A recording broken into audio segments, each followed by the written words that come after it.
Our fates are doomed to pay.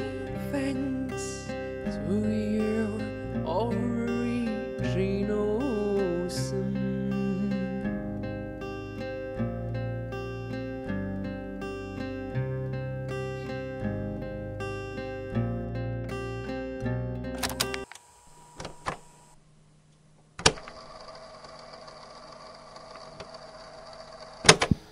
Alors, Give Me Your Hand, c'est à la base une idée que j'ai eue en 2018, donc ça commence un peu à remonter.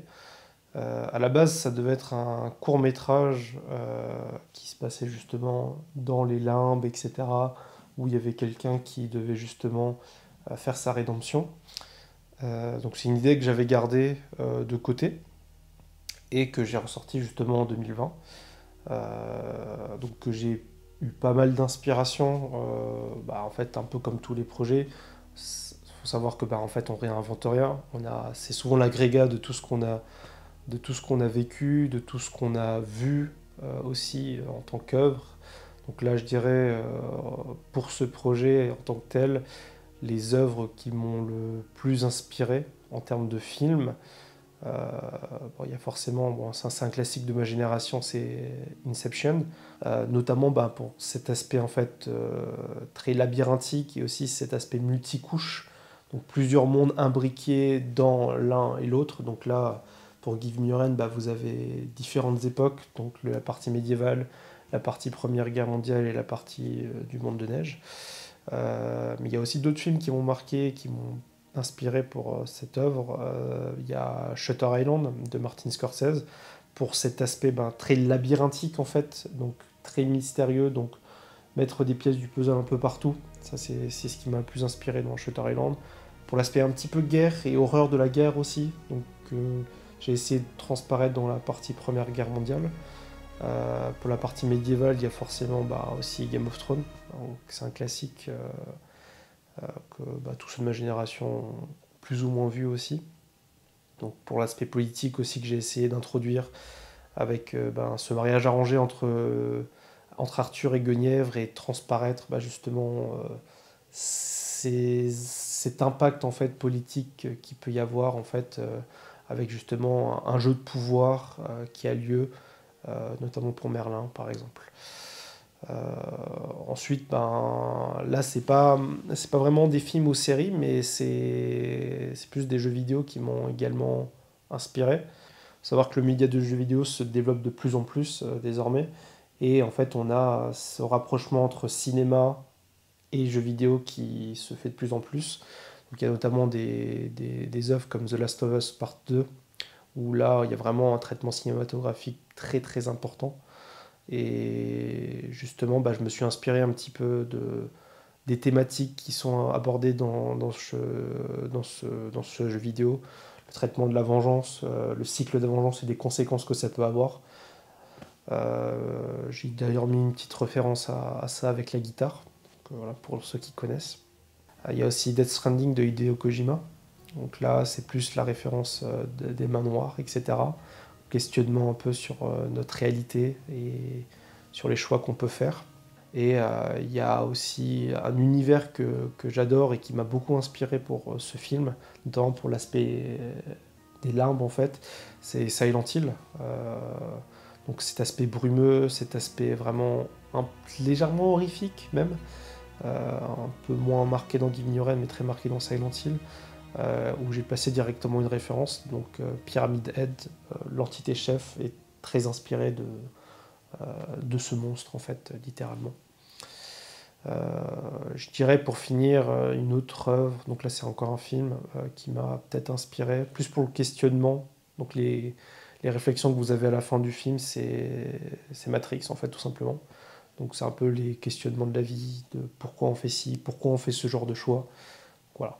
C'est à peu près, je dirais, l'agrégat des œuvres qui m'ont un petit peu inspiré pour ce film. Donc là, on est en février 2020. On est bientôt à la fin de Demon the Mirror, la série qu'on a produit depuis les débuts de l'association.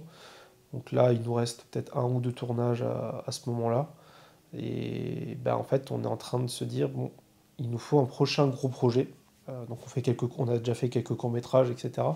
Mais on se dit, bon, là, voilà, il faut qu'on pense à la suite. Et bah, c'est là que, bah, en fait, à une réunion donc, de la direction de l'association, je décide de présenter tout simplement le prologue de Give Me Your Hand. Du coup, sur ce projet, j'étais productrice avec Kevin, Sébastien et Nicolas, et on a été rejoints plus tard, vraiment à la fin du film, par Erwan et Alexane.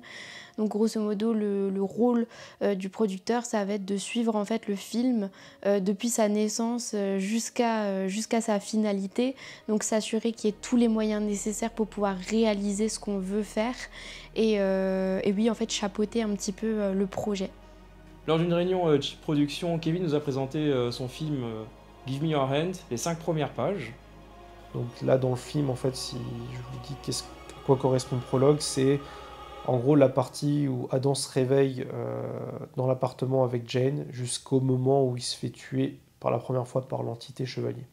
Donc il n'y a pas encore la petite introduction au moment de l'accident de voiture, mais il y a juste ce côté où il y a les entités, etc. À l'époque, c'était même pas dans une forêt, c'était dans une ville. Donc comme je vous avais dit, c'est inspiré un peu de Silent Hill.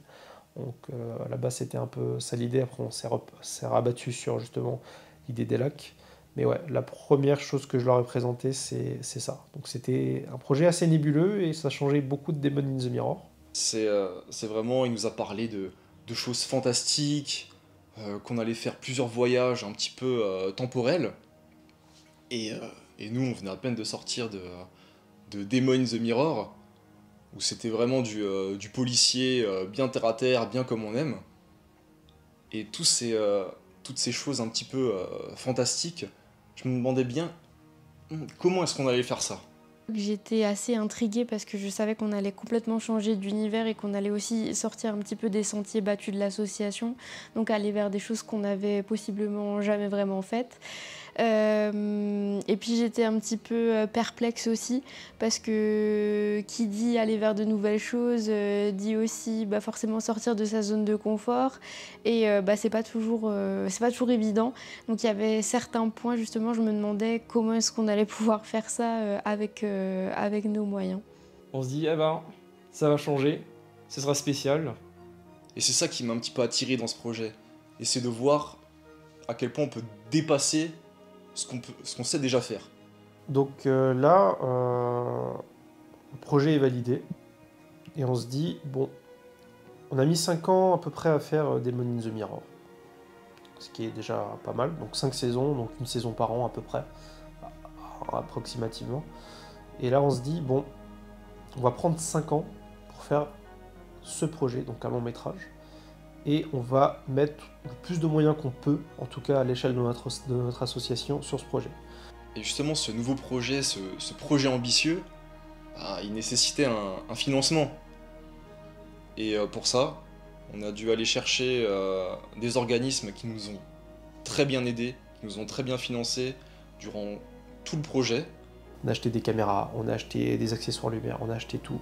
On a acheté aussi un PC donc, pour supporter justement les rushs de la nouvelle caméra.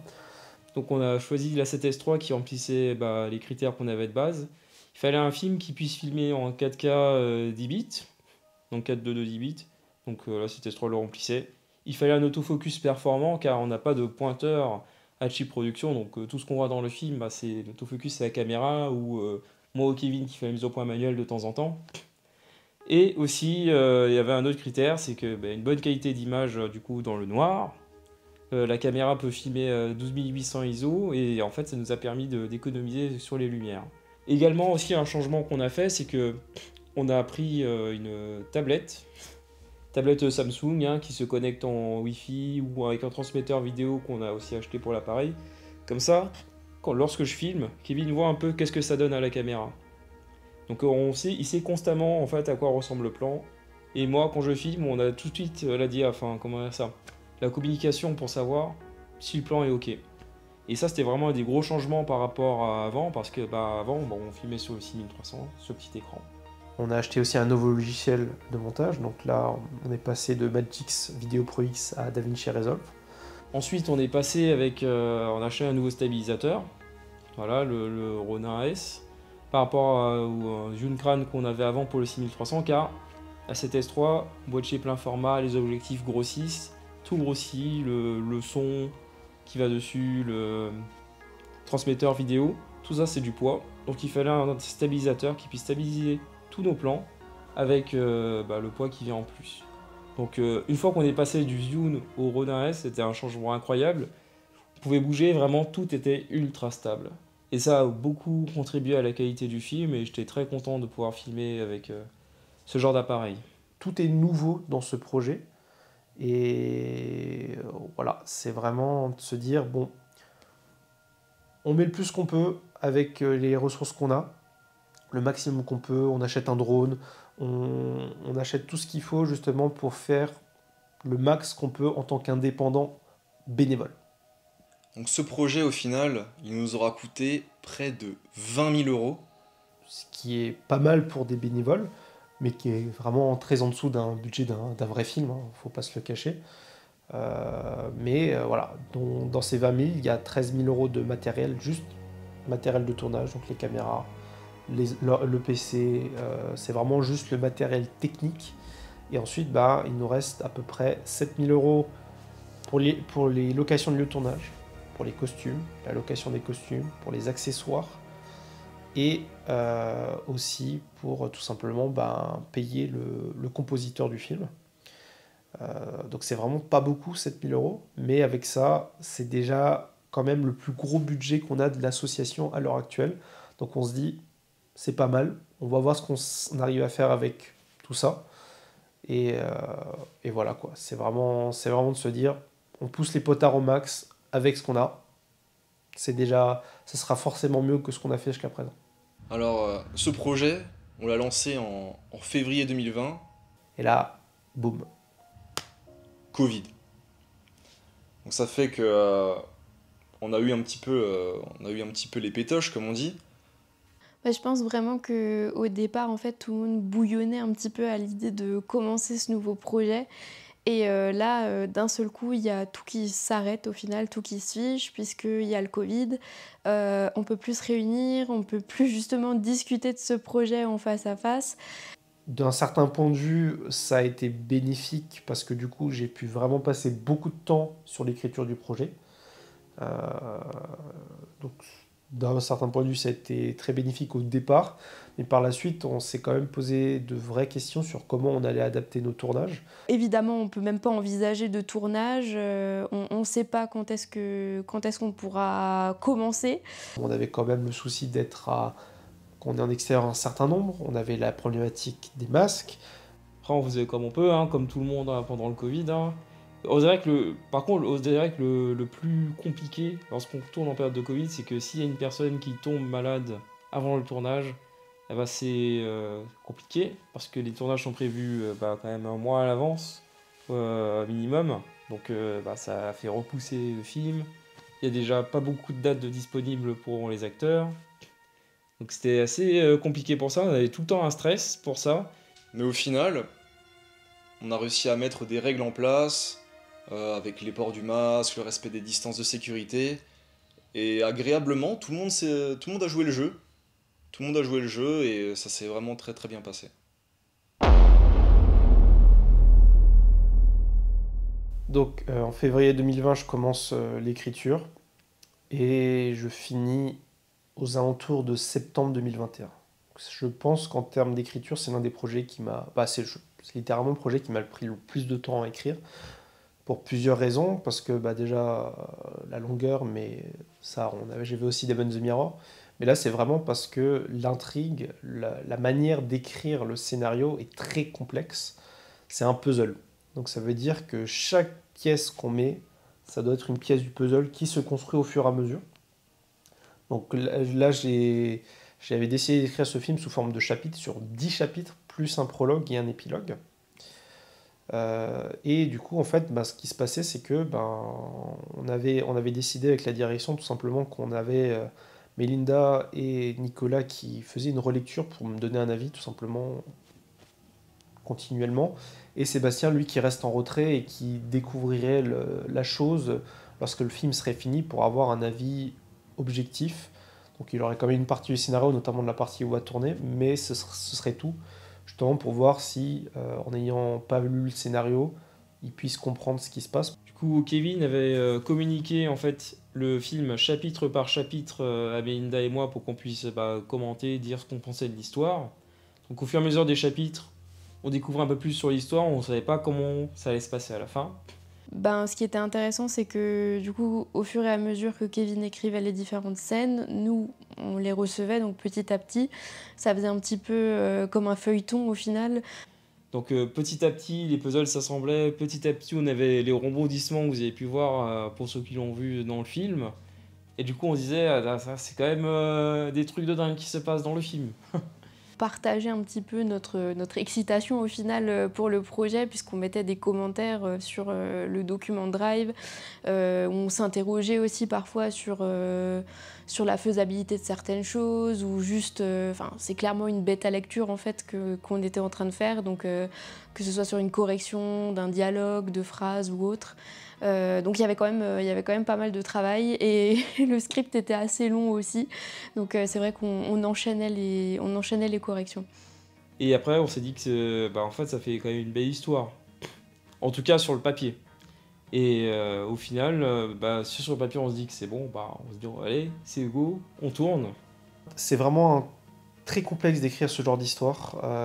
Déjà il y a plusieurs époques, donc ça veut dire qu'il faut se renseigner sur les époques, les mythes. Il y a beaucoup de recherches à faire, notamment pour la partie Première Guerre mondiale, mais aussi pour la partie médiévale. Donc là, j'avais décidé de mettre en avant le mythe du roi Arthur. C'est un classique, ça permet aussi aux gens de se mettre plus facilement dans l'histoire, facilement et rapidement. Et après, c'est de petit à petit construire ce puzzle, un peu à la manière de ce qui est fait dans Inception, un peu à la manière de ce qui est fait dans Shutter Island, comprendre au fur et à mesure l'histoire et d'avoir une relecture par la suite. Pour réaliser un film d'une telle ampleur, il faut être sûr que les lieux soient exactement comme on le souhaite, donc c'est passé par des repérages. On va faire des repérages dans les Vosges, on a la cascade. La scène de la cascade qu'on voit dans la partie Première Guerre mondiale, quand on y était pour la première fois, il y avait de la neige partout. Et j'avais jamais vraiment expérimenté ça à la base, et je n'étais pas équipé, j'avais juste des Converse pour y aller, donc j'étais gelé de ouf à ce moment-là. On a une grotte à chercher. Donc on est parti un petit peu en excursion. Je me souviens à un moment, on était monté pendant... je sais pas combien de temps on a monté, mais on a monté. Moi je vous avoue, je suis pas un grand grimpeur, mais je l'ai fait. On a des lacs à chercher. Donc voilà, c'est pareil, c'est quelque chose qu'on n'a pas vraiment fait par le passé. À la base, on cherchait des lieux sur Maps et on y allait directement. Là, on s'est dit, on va essayer de faire vraiment tout correctement. Faire des repérages, prendre des notes, prendre des prises de vue. Donc c'est des choses qui ont pris beaucoup de temps. On a aussi fait des repérages sur des gros lieux comme le Königsbourg, les mines, etc. Donc c'est vraiment, ça demande beaucoup de boulot. Déjà de se déplacer là-bas, mais de se dire est-ce que ça va convenir. Si ça convient pas, faut chercher autre chose. Donc ça prend, mine de rien, c'est des choses qu'on voit pas forcément, mais rien que faire des repérages, c'est un énorme investissement de temps. C'était dur, mais ça en valait la peine. Alors les gens pourraient dire qu'on n'avait pas pris des acteurs professionnels pour réaliser le film, mais il faut savoir une chose, c'est que c'est un film bénévole, et il fallait surtout des gens qui étaient prêts à se donner à fond pour faire le film, à fond pour jouer et venir régulièrement sur les tournages. Donc c'est passé par trouver des gens sûrs et faire leur casting, et pour s'assurer que tout se passe bien. Donc vous avez reconnu les gens de la direction dans le film. Donc là, on a casté les membres de la direction. Donc pour des rôles plus ou moins principaux, on a Nicolas qui va être principalement la caméra, et moi je le saurai quand je suis pas à l'écran. J'ai pris le rôle de Will parce que c'est le rôle, c'est un des rôles qui me demande le plus de temps, mais aussi beaucoup d'entraînement, parce qu'il y aura la partie médiévale avec ce personnage, et il y a plus de 40 heures d'entraînement à prévoir, donc c'est pour ça que on décide que je vais prendre ce rôle, parce qu'il y a beaucoup d'investissement en amont des tournages. On m'a dit que j'allais jouer le roi Arthur. Alors putain, je me suis dit, wow, Roi Arthur, c'est pas un petit rôle, hein. Parce que voilà, c'est quand même le gars, il a sorti Excalibur du rocher. On n'est pas sur du petit rôle. Et on m'a dit, le roi Arthur, il fait des combats quand même. Des combats. Des combats comment? Des combats. On va se taper dessus? Ouais, on va se taper dessus avec des épées. Alors du coup, j'ai été castée pour jouer le rôle de Linda et j'avoue que j'étais assez contente parce que c'est un des personnages qui, je pense, m'a le plus marqué dans l'histoire. Et puis au final, je trouvais qu'elle n'était pas si éloignée de ma propre personnalité. Donc c'était assez drôle en vrai à interpréter. Je pense qu'elle est un petit peu plus badass et antipathique que moi en vrai. Mais voilà, j'ai vraiment apprécié me mettre dans la peau de ce personnage. On a regardé comment il jouait chaque texte et c'était confirmé, bah, comme vous avez pu constater, hein, pour ceux qui ont pu jouer dedans, bah, du coup Kevin, Seb, Belinda, ils ont très bien joué leur rôle et c'est ce qu'on cherchait. Hein. Mais ce qu'on cherchait en premier lieu, c'est vraiment quelqu'un de disponible. Parce qu'on peut avoir le meilleur acteur du monde, s'il n'est pas disponible, le film ne marcherait pas. Donc ils ont fait un super boulot, ils ont eu des prix pour ça. Donc je suis content de ce qu'on a fait là-dessus. Et là, on a besoin de l'acteur qui va jouer Adam. Donc on se dit, bon, il faut qu'on ait quelqu'un de sûr, parce qu'il est bénévole, mais il faut qu'il soit là de A à Z sur tous les tournages. Il faut qu'il soit motivé, et il faut qu'il soit bon. Et c'est là que, en fait, les projets de court-métrage qu'on a fait servent, parce que du coup, on voit un peu les talents les petits talents justement qui peuvent avoir le potentiel de ce rôle. Et parmi l'un des talents, il y a Jérémy dans le court-métrage Unique Chance. Et on se dit, bon, voilà, il y a lui. Maintenant, il y a d'autres personnes qui ont été envisagées. Mais c'est lui, du coup, qui remporte les castings. J'étais quand même un peu stressé, car en tant qu'acteur principal, c'est déjà très impressionnant. Le rôle était très complexe, c'est un monde, un univers très très vaste. Et honnêtement, j'avais quand même une lourde pression sur mes épaules. Encore une fois, c'est la première fois qu'on fait vraiment des castings pour un projet. Parce qu'avant, on le faisait à peine. Là, pour tous les rôles principaux, on fait un casting. Donc pour une association, pour des bénévoles, ça demande du temps, ça demande de l'investissement, ça demande aussi de se dire, voilà, est-ce que ces personnes vont correspondre? Il faut faire des annonces. Donc on a fait des annonces sur la film, on a fait des annonces dans des associations. On a besoin d'un enfant pour jouer le rôle d'Adam jeune. Voilà, donc c'est tout. C'est vraiment un projet qui a demandé beaucoup de préparation. Parce que là, il y a beaucoup de rôles dans ce projet. Et il faut être sûr que qu'on caste ces personnes, elles soient là du début à la fin. Parce qu'elles ne sont pas payées, c'est des bénévoles. Donc il faut prendre pour argent comptant ce qu'ils vont nous dire. Et il faut qu'il y ait une relation de confiance qui se mette en place. Il y avait aussi quelque chose qui m'avait plutôt marqué dans les castings, c'est la première fois qu'on faisait un appel acteur pour ce film. Donc il y avait les personnages de Eva et de Guenièvre dans le film, et plusieurs filles ont postulé pour jouer dedans, et le choix s'est positionné entre Orline et Jessie. Elles avaient toutes les deux super bien joué en fait, ces deux personnages, et avec Kevin, je trouvais que c'était difficile au final de choisir vraiment qui allait jouer Eva, qui allait jouer Guenièvre. Et c'est la première fois que j'étais dans une situation où il faut faire un choix. Genre, il n'y a pas une personne qui est faite pour ce personnage, il y a deux personnes qui le font très bien.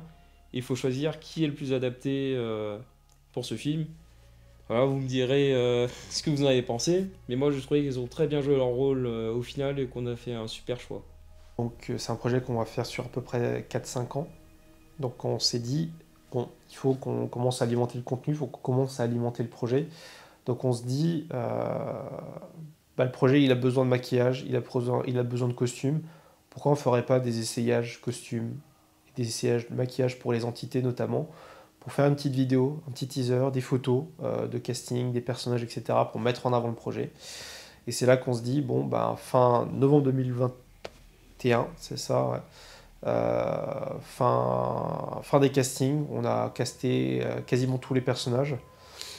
On se dit, bon, on va faire une vidéo de présentation du projet avec tous les acteurs et on va essayer de faire une petite lecture des différents rôles, les petits questionnements, les tests maquillage pour les entités. Donc il y a l'association Sensation Show qui s'est rendue disponible pour faire ces prothèses et ces maquillages.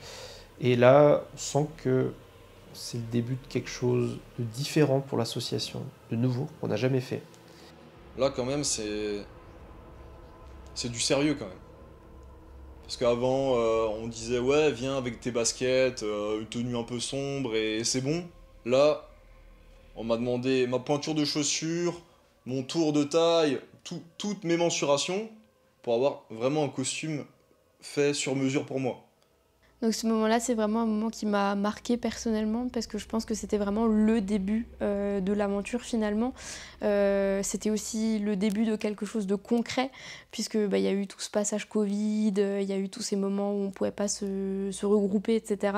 Et là, on était tous ensemble au final pour faire ces photos. Et on avait déjà l'impression en fait, d'entrer un petit peu dans l'univers sombre qu'est quand même ce film. Et puis je me rappelle très bien un petit peu de cette ébullition au final qu'il y avait dans la pièce parce qu'on était tous là, on avait le script aussi sous les yeux. On savait qu'on allait commencer finalement quelque chose de grand, quelque chose qu'on n'avait jamais fait. Et je pense que c'est pour ça que ça m'a marqué. C'est bon. Là, je suis le roi Arthur. On va y aller. Je me suis dit que ça y est, l'impression que j'ai eue sur le moment, c'était que tout simplement, il n'y avait plus de retour en arrière. Si je voulais annuler, c'était impossible. Donc, mais j'étais très enthousiaste à l'idée de le faire et de découvrir le reste. J'étais très impatient d'enchaîner la suite. Et ça permet aussi de se rencontrer entre les différents acteurs, même s'ils ne vont pas forcément tourner ensemble. C'est juste de la camaraderie qui commence à se mettre en place en fait. Donc pour les entités, on avait besoin de réaliser des maquillages et pour que les maquilleurs puissent avoir une base de travail, on a décidé de faire des concept art avec Alexia Ulura, une des membres de notre association. Donc pour ce faire, j'ai dû lui donner pas mal d'indications pour réaliser ces concept art, notamment il faut savoir pourquoi ils sont défigurés, comment ils le sont. Donc là, le plus évident, par exemple, l'entité chevalier, lui, il a le visage complètement brûlé du fait de son histoire où en fait il a été brûlé sur le bûcher avec Guenièvre en fait. Ensuite on a l'entité soldat, donc Lucien qui a des stigmates de la guerre justement, donc il est défiguré, il lui manque un œil, il s'est pris une balle justement. On a l'entité chien qui est habillé d'un parka jaune justement pour marquer ça, mais aussi qui a le visage avec une prothèse de chien et qui est bleu, donc qui est complètement glacé en fait. Donc c'est pour montrer cet environnement glacial et froid et aussi la perte de son meilleur ami, du coup Sam. On a l'entité femme qui, on ne sait pas au départ du film, mais qui est en fait Linda. Donc c'est pour justement, elle est habillée d'une tunique d'hôpital et elle a les cheveux devant pour cacher son identité. Et enfin, on a l'entité chef, qui, comme je le dis, qui est inspirée du coup de Pyramid Head, mais qui a en fait tout simplement un sac sur le visage. Pourquoi ? Parce qu'en fait, justement, à cause de son histoire avec justement Jane, il ne peut plus voir son fils. Et en fait, ce sac est là pour signifier ça, c'est qu'il a l'incapacité de voir son enfant. Et après, le reste de son design est vraiment inspiré de sa brutalité, donc la hache, le fait qu'il soit habillé comme un boucher, donc vraiment quelque chose de très brutal et sanguin. C'est un peu les bases en fait qui ont inspiré ces entités. Et à partir de là, les maquilleurs ont réalisé les différentes prothèses pour le projet. Après, la dernière entité, et là c'est plutôt Alexia qui s'est occupée du design et aussi du maquillage de cette entité, c'est le design de l'entité de Will, en fait, tout simplement, qui est censé représenter le serpent. Donc en fait, là, on a réfléchi avec Alexia et on s'est dit que ce serait bien qu'il y ait des traces un peu d'écailles qui rappelle un peu le serpent.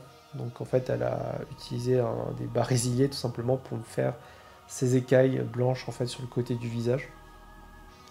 Et voilà, on voulait vraiment un aspect qui fait un peu peur, qui soit pas trop difficile à faire au final, mais qui permette justement de changer totalement un peu l'aspect que doit apporter Will en fait dans l'histoire. Donc là c'est vraiment, voilà, c'était un design qui devait rappeler un petit peu légèrement un côté serpent. Le film a commencé avec le semi-commencement où on voit Adam arriver, qui apparaît avec Jane. Donc c'était à plein fringue, hein, on avait loué un Airbnb pour tourner ce film.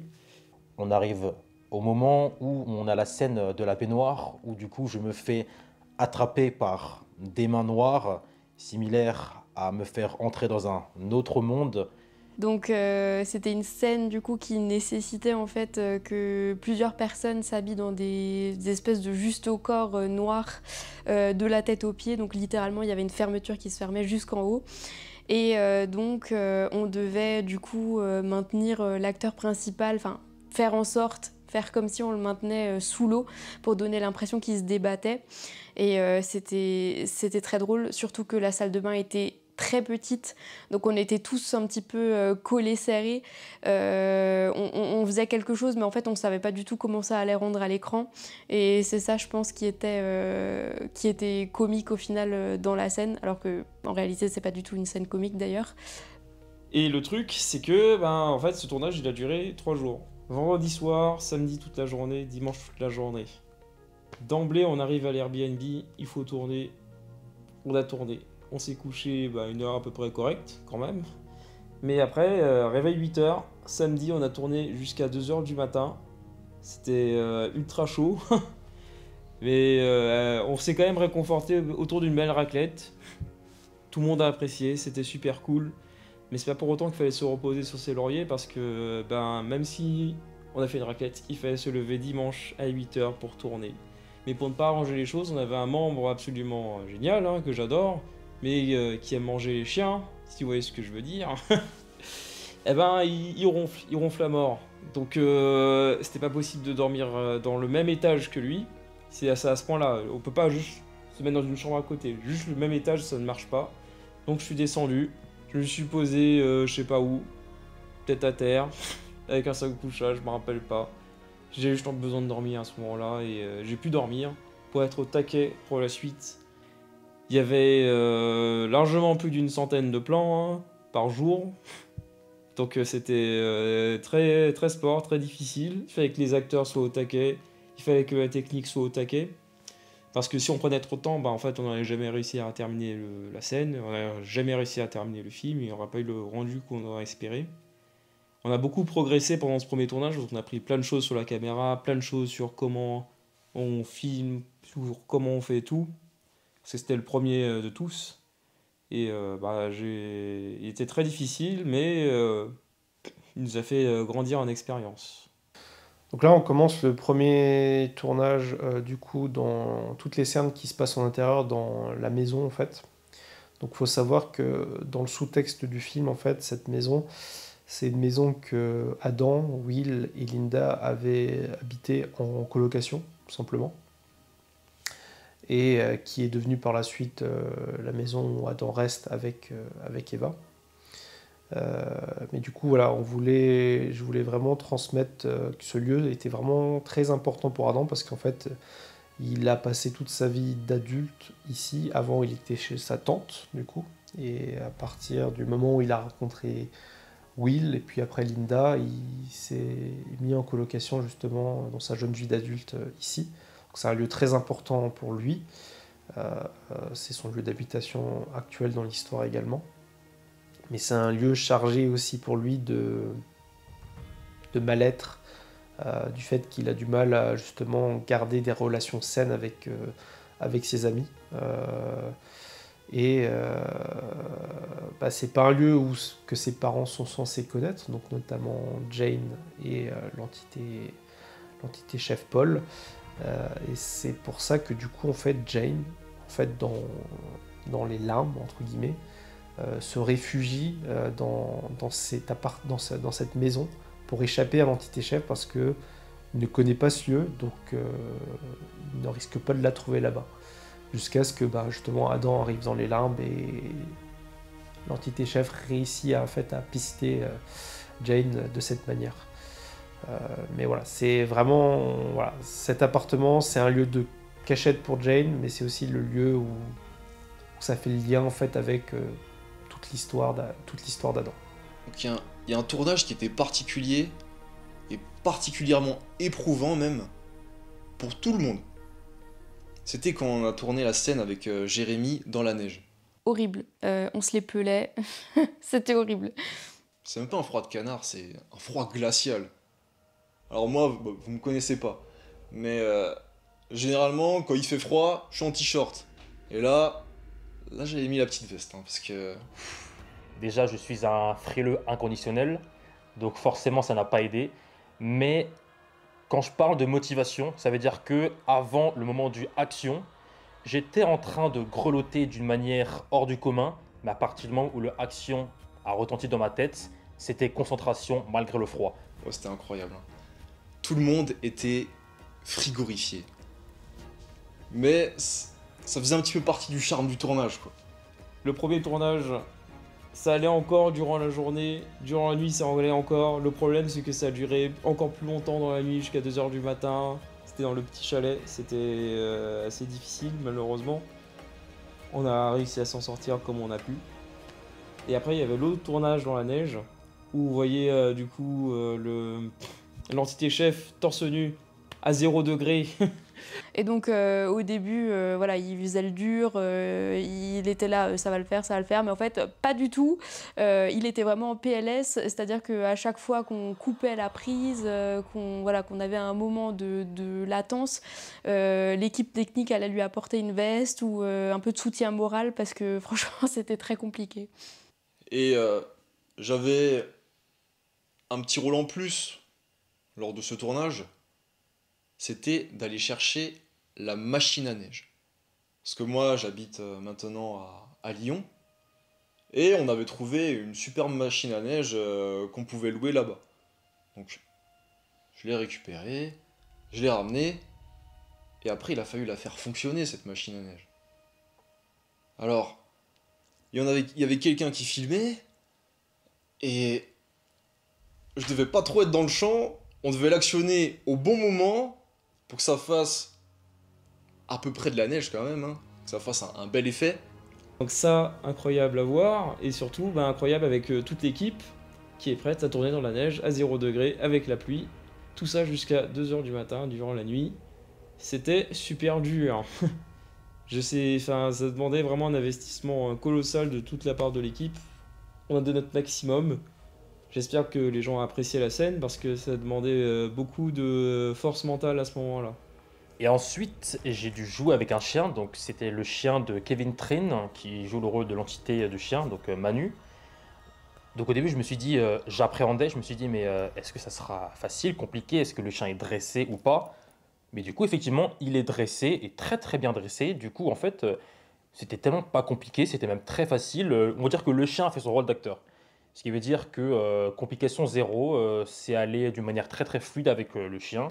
Donc je devais lui donner à manger, je devais montrer.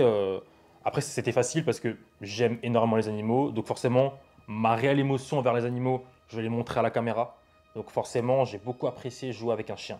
Donc il faut savoir que chaque monde en fait est un peu pour Adam une représentation, un miroir d'une partie de sa vie. Donc la partie enneigée, c'est une représentation un peu de sa jeunesse en tant qu'enfant, donc où il avait justement sa vie avec sa tante et il avait un chien, donc qui était techniquement son meilleur ami à ce moment-là. Et là, c'était vraiment pour faire le parallèle avec justement cette perte de meilleur ami, ce traumatisme qu'il a eu. Cette partie enneigée, c'est aussi un moyen, c'est un peu, comment dire, un espèce de plus ou moins un tutoriel pour essayer de faire introduire l'univers et les mécanismes du monde de manière facile au public. Il n'y a que deux personnages importants dans cette partie de l'histoire. Donc il y a Manu et Pascal avec le chien Sam. Et l'idée, c'est de faire comprendre un peu les mécaniques, comment ils peuvent justement rembobiner pour changer ce qui va se passer. Donc là, vraiment, cette partie de l'histoire, c'est vraiment la partie introductive de comment vont fonctionner les mécaniques dans le reste du film. Donc pendant l'écriture du film, j'ai envie de faire quelque chose qu'on n'a jamais fait. Donc on a fait beaucoup de combats à main nue dans Demon in the Mirror. Moi, j'ai envie de me lancer dans des combats à l'épée. Donc c'est un sacré challenge parce que déjà il faut des armes et on n'a pas l'expérience, on n'a pas du tout l'expérience du coup de combats médiévaux, d'escrime. Et c'est là qu'en fait à la convention Geekenchain où on présente notre association en 2021, en fait je rencontre le FCM Escrime. Alors le projet il m'a été présenté un peu par surprise. On a rencontré Chip Productions sur une convention en 2021. Ils sont venus nous voir, ils nous ont dit « on a un gros projet, on fait du cinéma, par contre on n'est pas capable de manier des épées ». On leur a dit « ça tombe bien, on n'y connaît rien en cinéma, par contre les épées ça nous connaît ». On a topé et c'est parti comme ça. On n'a pas été capable de dire non. Le projet nous semblait trop grand, trop beau pour passer à côté. Donc on a tout de suite dit oui. Et ça s'est fait comme ça s'est fait le plus naturellement du monde. C'est un gros travail, c'est près de 40 heures d'entraînement. Donc il y avait... avec Anthony, on s'est entraîné au centre sportif justement de Mulhouse pour faire ces chorégraphies. Donc déjà apprendre à se battre. Donc d'abord c'était avec des bâtons, ensuite avec les armes, et ensuite on a travaillé les chorégraphies. Nicolas est venu par la suite pour s'entraîner à filmer. Donc dès qu'ils avaient fini de faire la choré, moi j'arrivais pour venir filmer. Et en fait avec Kevin on faisait le découpage au fur et à mesure qu'on filmait la choré pour voir exactement qu'est-ce qu'on cherchait. Donc je venais, on s'entraînait, on regardait les plans à chaque fois pour voir qu'est-ce que ça donne, jusqu'à ce qu'on trouve un résultat qui nous convenait. Donc ça c'était pendant l'entraînement au centre sportif, on filmait tout. Et après une fois arrivé sur le tournage, en fait qu'est-ce qui se passe? Kevin il montait la vidéo d'entraînement du coup de la choré, et je l'avais sur mon téléphone, sur YouTube, et du coup je pouvais regarder chaque plan, tout ce que j'avais à faire, et regarder exactement ce que je suis censé filmer. Comme ça, du coup, mémoire visuelle, hop, je regarde la vidéo, ok, je dois faire ça. C'est ce qui se passe devant moi, je sais exactement quel mouvement je dois faire, quelle personne que je filme, qu'est-ce que je fais à tel moment. Et ça nous a beaucoup aidé pour que le tournage se passe facilement. Dans la partie nuit, ce qui a le plus compté, c'était les contraintes vraiment du combat en lui-même, de la scène. On avait quelque chose qui se faisait de nuit, donc avec un éclairage réduit, ce qui implique quand même quelque chose d'un peu plus dangereux, un peu plus technique. Surtout, c'était un combat 1 contre 4. Et le grand défi, c'était comment rendre un combat aussi inégal, réaliste. Comment on essaye de s'en sortir quand on est seul face à 4 personnes en armes.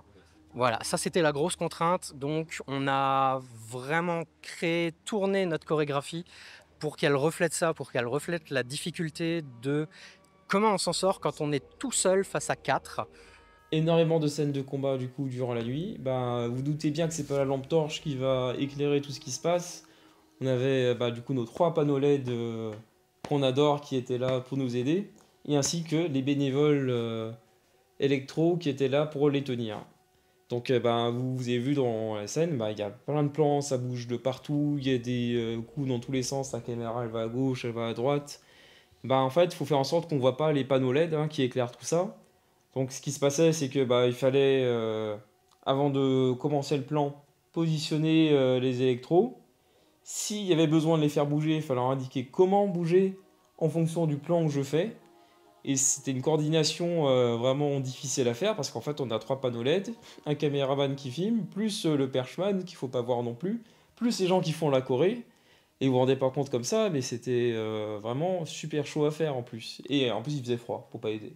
Donc là, c'était vraiment l'enchaînement des galères parce que le seul week-end du mois d'avril où on a décidé de tourner une scène de nuit, il neigeait. Et puis il neigeait très bien. Et je me rappelle encore que je devais mettre le costume, donc la robe de guenièvre, et je me suis juste dit, je vais me les peler. Et effectivement, il faisait un froid de canard, encore une fois, en avril.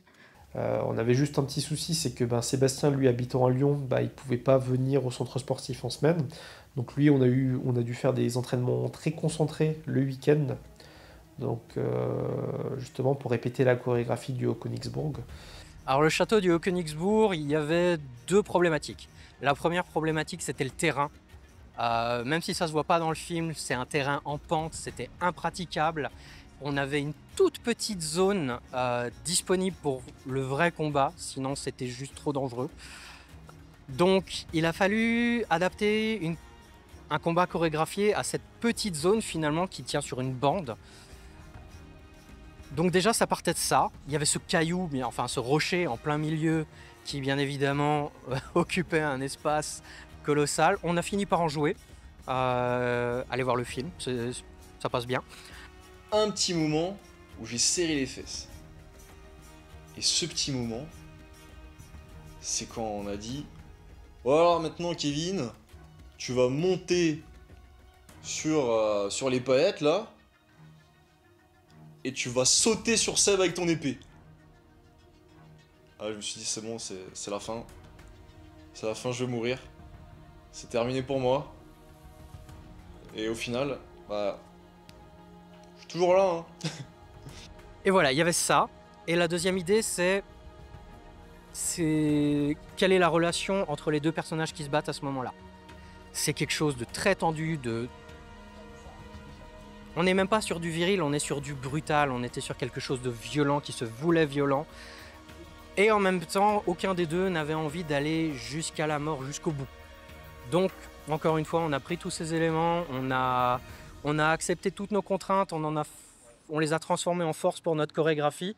Et le reste, ça a été de la chorégraphie, du travail avec les acteurs, encore une fois, qui ont été une vraie force de proposition. Et on a fini par avoir quelque chose qui nous a plu et le résultat est là. J'ai toujours aimé faire des chorégraphies. Et en fait, grâce à cette expérience, je me suis découvert une passion, l'escrime artistique. Et je continue à en faire encore aujourd'hui avec la troupe du FCM Escrime et Guilhem en tant qu'animateur. Donc c'est le genre d'expérience qui font découvrir des choses qu'on n'a jamais fait et qui laissent des souvenirs indélébiles en fait. Du coup, durant le film, il y a une scène où Will apparaît du coup à côté d'une guenièvre un petit peu zombifiée avec un maquillage un peu spécial, avec un petit sourire. Vous verrez certainement. En fait, juste après ce point-là, la caméra, en fait, elle est décédée. L'actrice, du coup, avait fait le trajet depuis Strasbourg jusque dans les Vosges pour faire ce plan. Donc, heureusement que la caméra est morte juste après qu'on ait filmé ce plan, parce que sinon, on aurait fait le trajet pour rien. En fait, en gros, juste après ce plan, la caméra s'allume pas. Sauf que les 2 semaines qui suivaient, en fait, on avait un tournage au Königsbourg. Tout était déjà prêt, tout était déjà loué, les acteurs étaient tout le monde était dispo, donc c'était la course pour la faire réparer. On a poussé tous les jours le réparateur pour dire répare la caméra, répare, on la veut pour ce jour-là.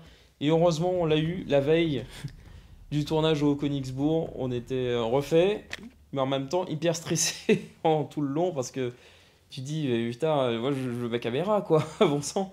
On avait 4 heures pour faire le tournage, donc toutes les scènes, la scène de combat, toute la présentation, donc c'est très peu 4 heures de tournage. Donc on avait millimétré tout le découpage, tout ce qui devait être fait. Parce que si on dépassait un peu, en fait on oubliait le tarif de location. Donc là ça commençait déjà à être assez cher. Et déjà on a eu le problème de caméra avant, mais là en fait on fait face à un autre souci. Des travaux sont faits au château du Haut-Königsbourg au moment du tournage, parce qu'en fait il y a une roche qui est tombée lors d'une visite quelques semaines avant, et du coup il y a des échafaudages qui sont là pour justement prévenir d'autres chutes de pierre. Et du coup pour le tournage, sur notre scène, du coup on avait une magnifique vue sur le château. Bah, on a des gros échafaudages sur la partie gauche du château, et du coup, bah, c'est très chiant, parce que bon, bah, les échafaudages, bah, c'est pas d'époque, et ça casse un peu tout, toute la beauté de certains plans qu'on avait prévus. Mais voilà, donc c'est les problèmes qui arrivent. Alors même si on avait reporté le tournage, de ce que j'ai vu, même 1 an et demi après, il y avait toujours ces échafaudages, donc au final, on a bien fait de continuer le tournage malgré ça, et juste d'éviter de filmer la partie problématique du château, quoi. Il y avait une scène particulière où on devait être à cheval, au dos d'un cheval. Et moi, je vais vous le dire sincèrement, j'avais jamais fait de cheval de ma vie. En fait, on avait deux chevaux, donc on avait Madison et Fairplay. Alors je sais plus laquelle j'avais, mais je sais que Sébastien, lui, il avait justement un cheval qui était particulièrement docile et plus facile à manœuvrer, et l'autre qui était un peu plus jeune de ce que j'avais compris, et qui faisait un peu à sa tête, donc c'était un petit peu compliqué d'aller dans la bonne direction avec elle. Donc c'était particulier. Moi, je devais être crispé du début à la fin. Oh, s'il te plaît, le cheval, là. T'es avec moi, là on est deux dans cette galère. Me lâche pas, s'il te plaît, me lâche pas. C'est pas aussi facile qu'on pense d'être à cheval, quoi. Et heureusement que la coordinatrice avait été très patiente et nous a vraiment beaucoup aidé. Sophie, merci encore pour toute l'aide que tu nous as apportée et pour toute la patience que tu as eue. Parce que franchement, faire des scènes médiévales sans avoir une petite scène avec des chevaux, bon, c'est un peu dommage. Donc là, vraiment, on avait ce petit truc en plus, c'était vraiment cool. Comme vous en doutez, Excalibur dans un rocher, il n'y a pas 1 million de rochers avec une fente spécialement pour l'épée d'Excalibur qui court les rues. Dans mes nombreuses idées farfelues, en fait, on avait besoin qui dit histoire du roi Arthur, dit Excalibur, donc épée plantée dans un rocher. Donc on a besoin de construire un rocher parce que ça n'existe pas des rochers où il y a une épée qui sort. Donc il faut le fabriquer. Donc en fait, ce qu'on a fait, c'est que j'ai acheté tout simplement des nids de poules en fait, où j'ai essayé de faire une structure suffisamment grande pour faire un rocher. Et en fait, on a mis tout simplement du plâtre sur ce rocher pour avoir une texture ressemblant un peu, sur ce nid de poule pour avoir une texture qui ressemble un peu à du rocher. Et après, ça a été finalisé avec la peinture, tous les effets un petit peu rocheux dessus. Et ensuite en post-prod par Kevin, et du coup, j'ai fait en sorte qu'elle soit parfaitement alignée avec les pierres qui étaient aux alentours. Parce qu'en réalité, elle a une couleur grise et pas marron comme dans le film. Donc la partie médiévale, en fait, c'est la seule partie où Adam n'est pas réellement présent. Mais en fait, l'idée derrière ce scénario, c'est qu'il fallait qu'il le soit parce qu'en fait, toute l'histoire tourne autour de lui. Donc en fait, il y est d'une manière ou d'une autre. En fait, sa représentation, c'est celle d'Arthur, tout simplement. Donc le trio qu'on a entre Arthur, Lancelot et Guenièvre, en fait, c'est le trio Adam, Linda et Will. Et justement, le personnage d'Arthur représente parfaitement justement le personnage d'Adam. Ce côté justement très fraternel qu'il a avec Will, donc là ce qui est représenté par Lancelot, mais aussi du coup ce faux amour avec Guenièvre qui est la représentation de Linda. Et c'est aussi une revisite du mythe que j'ai voulu faire. Donc on a beaucoup d'interprétation du mythe du roi Arthur. J'ai essayé de faire quelque chose d'un peu plus réaliste, notamment du côté de Merlin, il n'a pas de pouvoir magique, etc. Mais c'est un conseiller très avisé d'Arthur, et d'avoir cet aspect un peu plus politique, notamment au sujet du mariage arrangé et de ce que ça implique. L'épée Excalibur aussi est un peu revisitée parce qu'on a souvent ce mythe que du coup Arthur la recherche dans le lac ou la sort du rocher. Là j'ai essayé d'avoir les deux. Tout simplement, d'abord elle est retirée par Lancelot du rocher et jetée dans le lac. Il la jette dans le lac par la suite et Arthur va tout simplement la chercher pour la voir par la suite en fait. Donc c'est un peu ça que j'ai voulu mettre dans cette partie. Encore une fois, c'est un moment clé parce que il y a toutes les prémices, tous les parallèles en fait de ce qu'il y aura entre l'histoire d'Adam, Will et Linda par la suite. Pour filmer la partie Première Guerre mondiale, ah ben, on a eu des jolis costumes à voir. Ils viennent de ces ciné-régies à Strasbourg. Le problème, c'est que c'est des gens qui travaillent en semaine et pas le week-end. Alors que nous, on est une association qui travaille principalement le week-end. Donc, qu'est-ce qui se passe forcément? Eh ben, qu'évidemment, on se relayait pour savoir qui allait chercher les costumes le lundi à Strasbourg. Voilà, il y en a un qui allait les chercher du coup le vendredi et l'autre qui ramenait les costumes le lundi. Donc en l'occurrence, j'ai ramené les costumes le lundi. C'était sport à faire, mais ça s'est fait. Et au moins ça a donné lieu à des très jolis costumes dans le film et on s'y croirait vraiment en fait au final. On a dû tourner la scène de la Première Guerre mondiale, la partie dans la grotte, dans la mine. Mais il fallait s'équiper un petit peu correctement en fait, pour aller dans une mine. Donc on est arrivé, on a enfilé nos belles bottes, notre grosse parka jaune là, et un casque. Et on était partis, on était comme les sept nains allant travailler. On avançait, c'était quand même assez étroit hein, pour filmer, pour tourner, mais on s'enfonçait de plus en plus, de plus en plus, et au final, ça s'est réouvert, et on avait la grosse zone où on a tourné, du coup, la scène entre Ulrich et le soldat français. Et donc on avait commencé le tournage parce qu'on n'avait pas forcément besoin à ce moment-là de tous les acteurs. Donc on attendait par contre que Baptiste arrive, Baptiste qui joue donc le personnage de Lucien. Et on se disait que c'était un petit peu bizarre parce qu'il était toujours pas là. L'heure tourne, on décide de sortir de la grotte parce que nous, forcément, on n'avait pas de réseau à l'intérieur. Et là, on reçoit un message, on capte enfin un message de lui qui nous dit qu'en fait, il est totalement perdu dans la forêt, qu'il a emprunté un chemin. On ne sait pas du tout où ça mène et lui-même ne sait pas comment revenir sur ses pas et juste comment nous retrouver. Donc là, c'était vraiment, encore une fois, une énième galère. Heureusement, après, il a réussi à se débrouiller, mais c'était compliqué. Si la partie en neige représentait la jeunesse enfant d'Adam, la partie médiévale représentait du coup la partie justement amitié qu'il a eue avec Linda et Will. La partie Première Guerre mondiale est censée représenter la vie un petit peu après. C'est justement ce conflit intérieur qu'il a avec sa relation par rapport à Eva et le fait qu'il essaye d'échapper plus ou moins au bonheur en fait. Donc là par exemple c'est lié au parallèle avec Lucien qui est quasiment plus content d'être sur le champ de bataille qu'être avec sa femme. Et le fait que du coup il y ait deux langues différentes, donc l'allemand et le français, c'était pour moi un moyen aussi de montrer que en fait même si on parle la même langue, en fait on a des incompréhensions. Et même si on ne communique pas de la même façon, on a quand même des moyens de se comprendre d'une certaine manière ou d'une autre. Et cette partie-là, c'était vraiment pour marquer ces problèmes de communication qu'on peut avoir avec son prochain et comment ça peut se résoudre d'une manière ou d'une autre en fait. Donc la petite particularité du film qu'on ne retrouve pas dans beaucoup de longs métrages du coup bénévoles, c'est les scènes sous l'eau. On a vraiment plongé dans l'eau pour filmer ces scènes. Donc dans la piscine Pierre-Marie Curie, on n'a plus accès maintenant, hein, malheureusement. Et du coup, on a rencontré pas mal de difficultés qu'on s'est entraîné déjà à la base.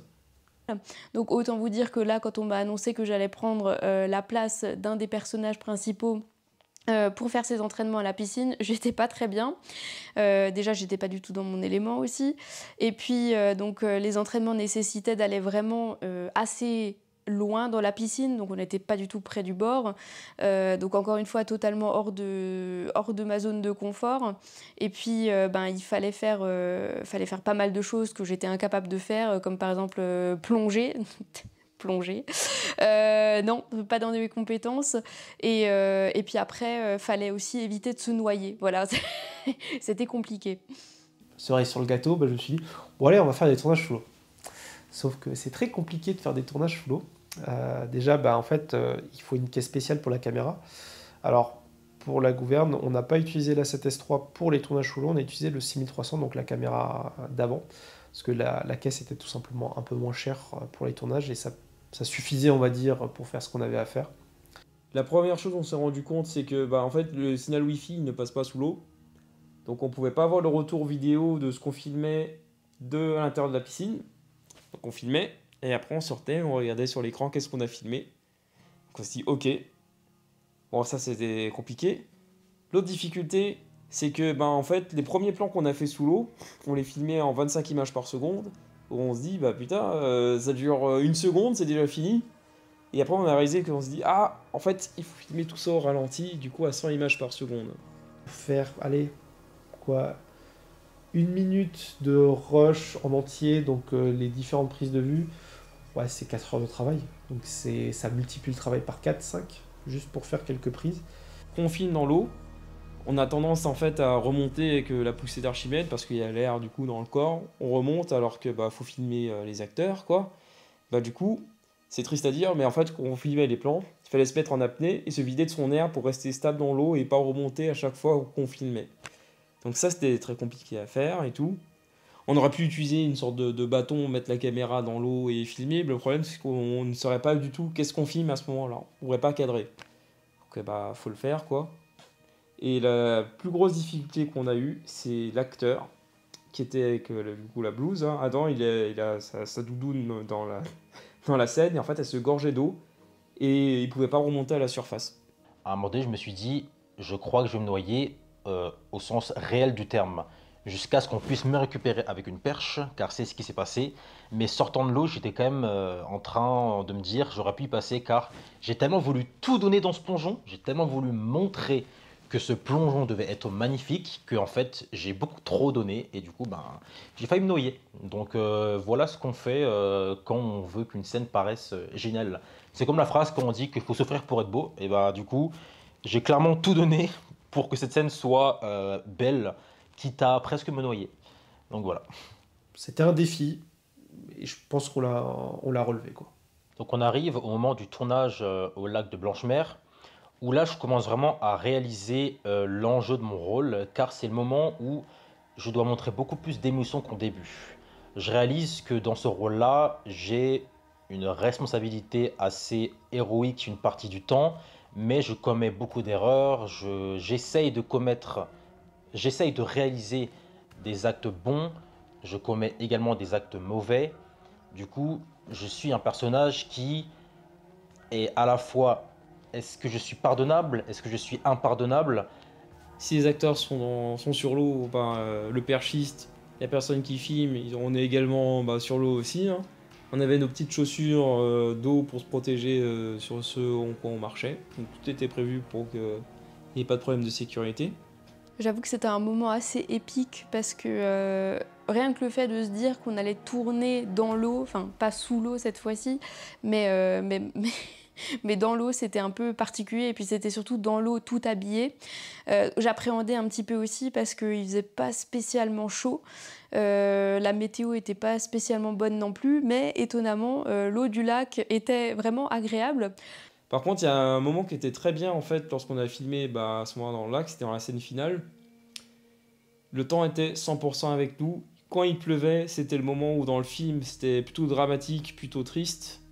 Et puis dès que Linda revient pour changer un petit peu les idées de Will, le soleil revient exactement à ce moment-là et ça donne lieu à des plans absolument magnifiques sur le lac de Blanchemer.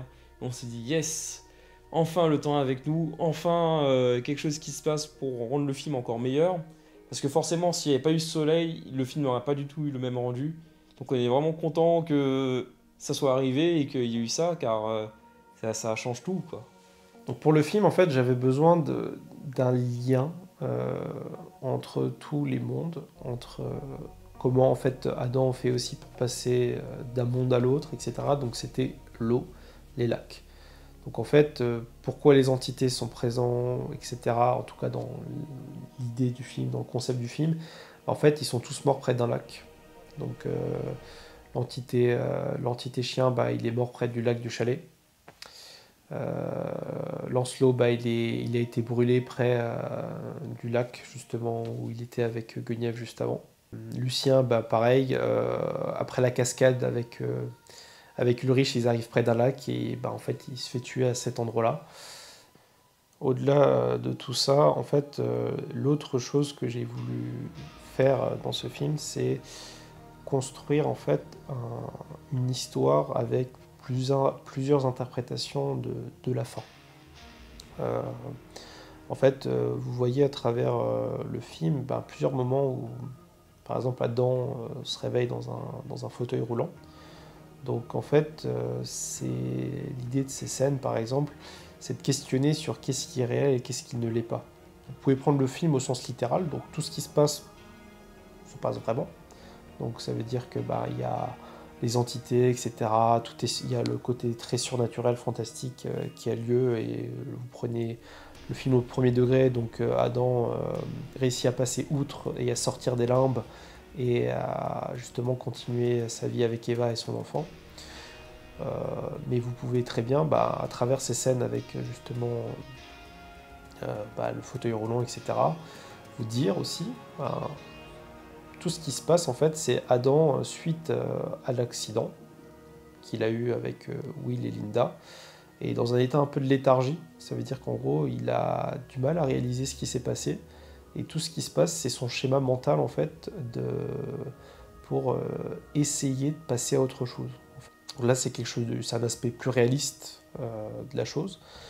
Il y a d'autres pistes d'interprétation aussi. J'ai volontairement voulu que la fin soit presque surnaturelle et totalement irréaliste, trop beau pour être vrai. Est-ce que, je vous pose une question, à l'image des entités, donc Lancelot, Lucien, etc., où on a modifié leur passé, donc c'est-à-dire ce qui leur est arrivé est vraiment arrivé, mais en fait, Adam, Will ont changé leur fin entre guillemets dans leur tête pour qu'ils puissent passer à autre chose. À la fin, Adam, en fait, c'est un peu de la même manière, une façon pour son âme en fait de passer à autre chose. Donc ça veut dire qu'en gros, il a pu discuter avec Will avant de faire l'accident. Il n'a pas commis ce qui s'est passé, donc il les voit à la fin. Sa manière à lui, à son âme, de passer à autre chose. Voilà. C'est dans cette idée de se dire, voilà, vous prenez l'interprétation qui vous sied le mieux, mais il faut savoir qu'il n'y a pas une vérité absolue. Et c'est un peu à la manière d'Inception, où à la fin, en fait, on ne sait pas s'il est dans la réalité ou non. C'est un peu sur ça que j'ai voulu construire le scénario. Si vous voulez, il y a à peu près 5 interprétations différentes que j'ai mis volontairement. Je vous laisse les découvrir, et s'il y en a d'autres que vous avez. Donc là, on arrive à la fin des tournages, et c'est un mélange de plusieurs sentiments, je pense. C'est déjà un soulagement parce qu'on peut se dire ça y est, on l'a fait, mais c'est aussi une fierté de se dire ça y est, on l'a fait, malgré toutes les galères, malgré la météo, malgré tout ce qu'on a pu croiser sur notre chemin. On a réussi, on est allé au bout, et sacrée fierté du coup. 37 tournages, 1 an jour pour jour de tournage. Donc pour vous dire, c'est 37 samedis ou dimanches de tournage. Donc c'est un investissement énorme sur 1 an. C'était vraiment un énorme sacrifice à faire pour faire un film. On fait pas un film comme ça en un claquement de doigts. C'était presque un week-end sur 2 où on était là, à tourner, tout le week-end, car c'était des tournages de toute la journée. Donc il fallait être prêt, il fallait être présent, quoi qu'il arrive. Heureusement, Kevin tenait la cadence pour faire les découpages, préparer tous les tournages, et moi j'avais juste à arriver, prendre connaissance du découpage du mieux que je peux, et puis filmer.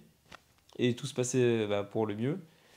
C'est un investissement sans faille de l'équipe, des acteurs, parce qu'on est tous bénévoles, il faut se le rappeler. Il n'y a personne qui est payé pour le projet. C'est de la passion. Mais c'était toujours dans la bonne ambiance. On voyait que les gens, ils avaient envie de s'investir. Et ça, c'était vraiment, c'est quelque chose après qui nous donne, à la fois nous, quand j'étais du côté des acteurs, une envie de se donner, une envie de faire les choses bien. On a fait des tournages médiévaux, on a fait des tournages à cheval, on a fait des tournages sous l'eau, on a utilisé des costumes de la Première Guerre mondiale, on s'est battu dans des tranchées, on a tourné dans des mines. Enfin, voilà, je sais pas si vous vous rendez compte, mais pour une association de bénévoles, on n'avait jamais fait ça. Faire tout ça en un projet, en un an, et organiser tout ça, c'est un travail colossal. Et c'est une confiance aussi énorme que l'équipe m'a fait.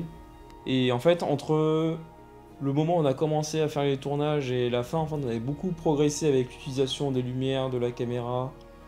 Il y a vraiment un avant et un après. Avant, on ne filmait pas du tout, par exemple en log du coup durant la nuit pour éviter de prendre des risques, pour éviter de faire n'importe quoi. Et en fait, à la dernier tournage, on maîtrisait complètement la caméra, on savait très bien comment elle fonctionnait.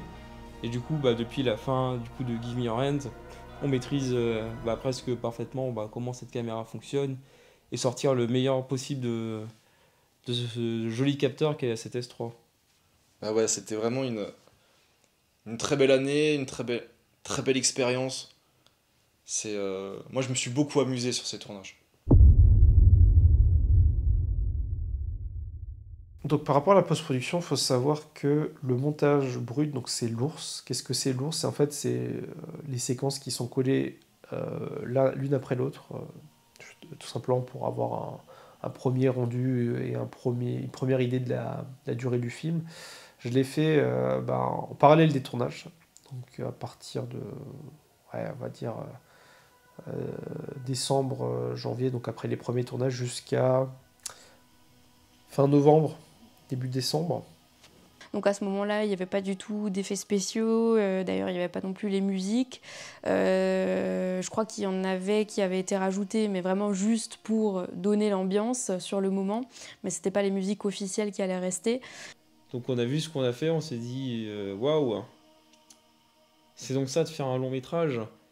Et surtout on se dit après il y a toute la suite quoi. Et c'était aussi une fierté de voir du coup ce qu'on avait pu filmer, de voir aussi déjà comment ça rendait, comment tout l'assemblage aussi rendait finalement. Donc c'était un moment très intéressant, je dirais.